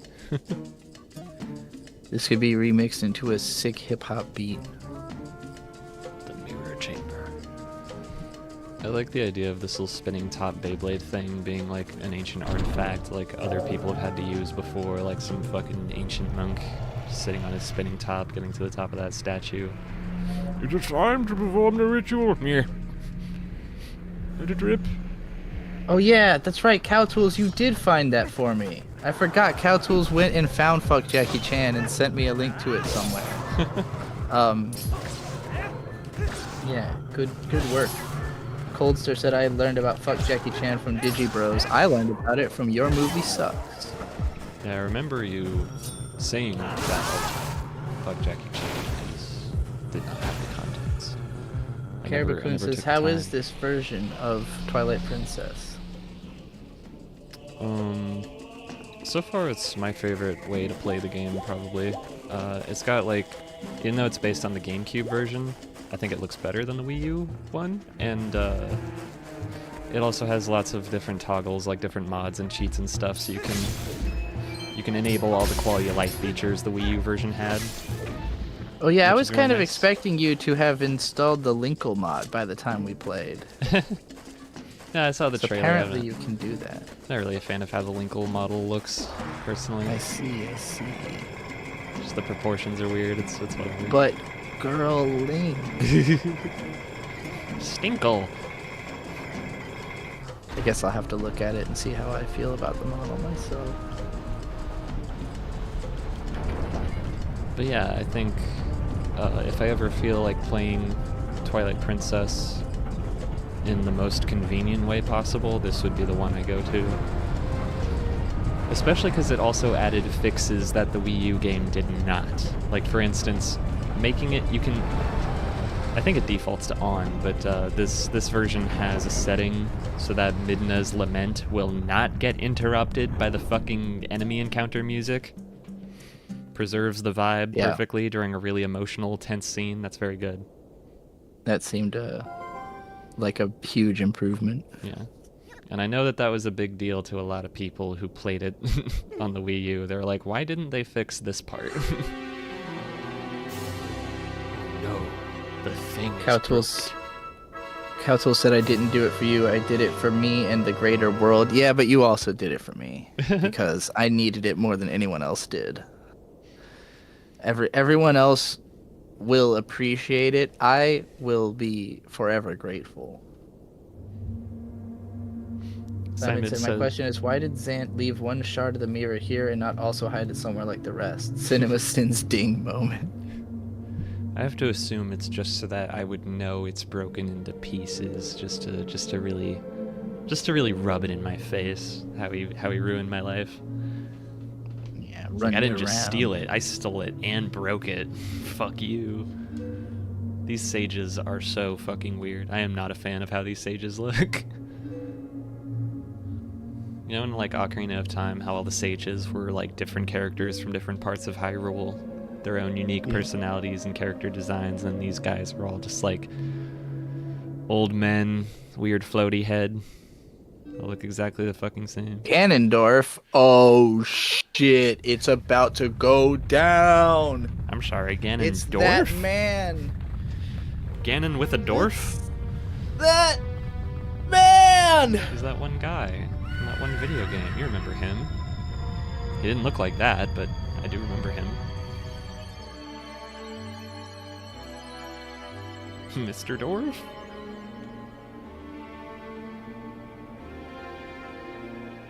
Oh god, Alfool's asking if I'm prepared to listen to Iceman. I think that's probably coming out at like midnight. Why does he look cross-eyed? What the fuck? That looked really weird. Ganondorf. Oh my god. Josh Burt and I decided to pick up our Marvel movie marathon that we started like 2 years ago and never finished. So this week we watched Black Panther and Infinity War. And we watched Infinity War, and I think I said I woke up this morning feeling like kind of sick and depressed as fuck. So watching Infinity War was kind of fun, because it's full of tragic things happening, and even though it's kind of like a surface level action movie, I was in an emotionally vulnerable state enough already that I did feel things, like when Spider-Man dies at the end, and he says, Mr. Stark, I don't want to go, and he's all like weepy and shit. It made me cry a little bit. It was a good time. People like to shit on that because they're like, oh sure, they make the baby die way slower than everyone else just to hurt your feelings. It's so like transparent what they're doing. It's so cringe. That's people who had their feelings hurt and are upset that they felt something. I like to think, my headcanon, I don't know if this is true, but I like to think that Thanos did that on purpose just to just to be extra mean to Tony. He said, like, it's purely random. Makes as much sense as anything else in those fucking movies. Whoever dies and whoever doesn't, it's purely random. But I like to think that that one specific case of Spider-Man dying extra slow, I like to think he did that on purpose. Or maybe subconsciously, just out of spite. Maybe he didn't mean to, and it was just a side effect of him psychologically hating Tony's ass. I don't know. This game has a kind of a hot Ganondorf.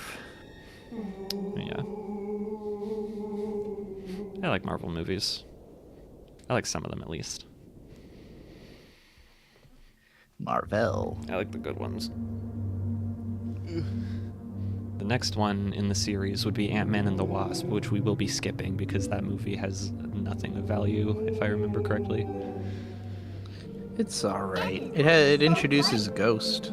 Who? She was one of the Thunderbolts. She was? Yes. Was she the one that died in the first 5 minutes? No. Or was that She's Taskmaster? the one who turns invisible. She spends most of the movie kind of being a standoffish cunt, and then somebody finally calls her out for it, and she's like, no, well, okay, maybe. I liked Thunderbolts, and I don't remember this character at all. She doesn't have a lot of dialogue in it. Okay, that's why.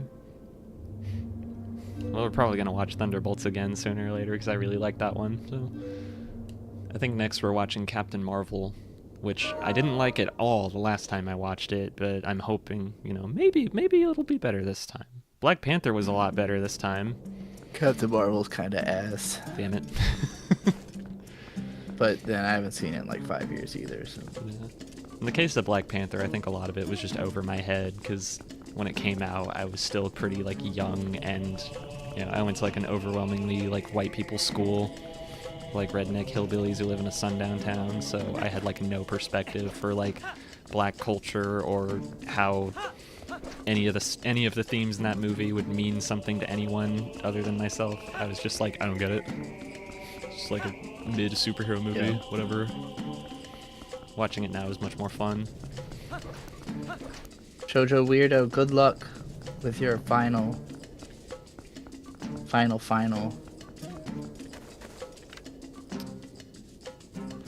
Well, fuck.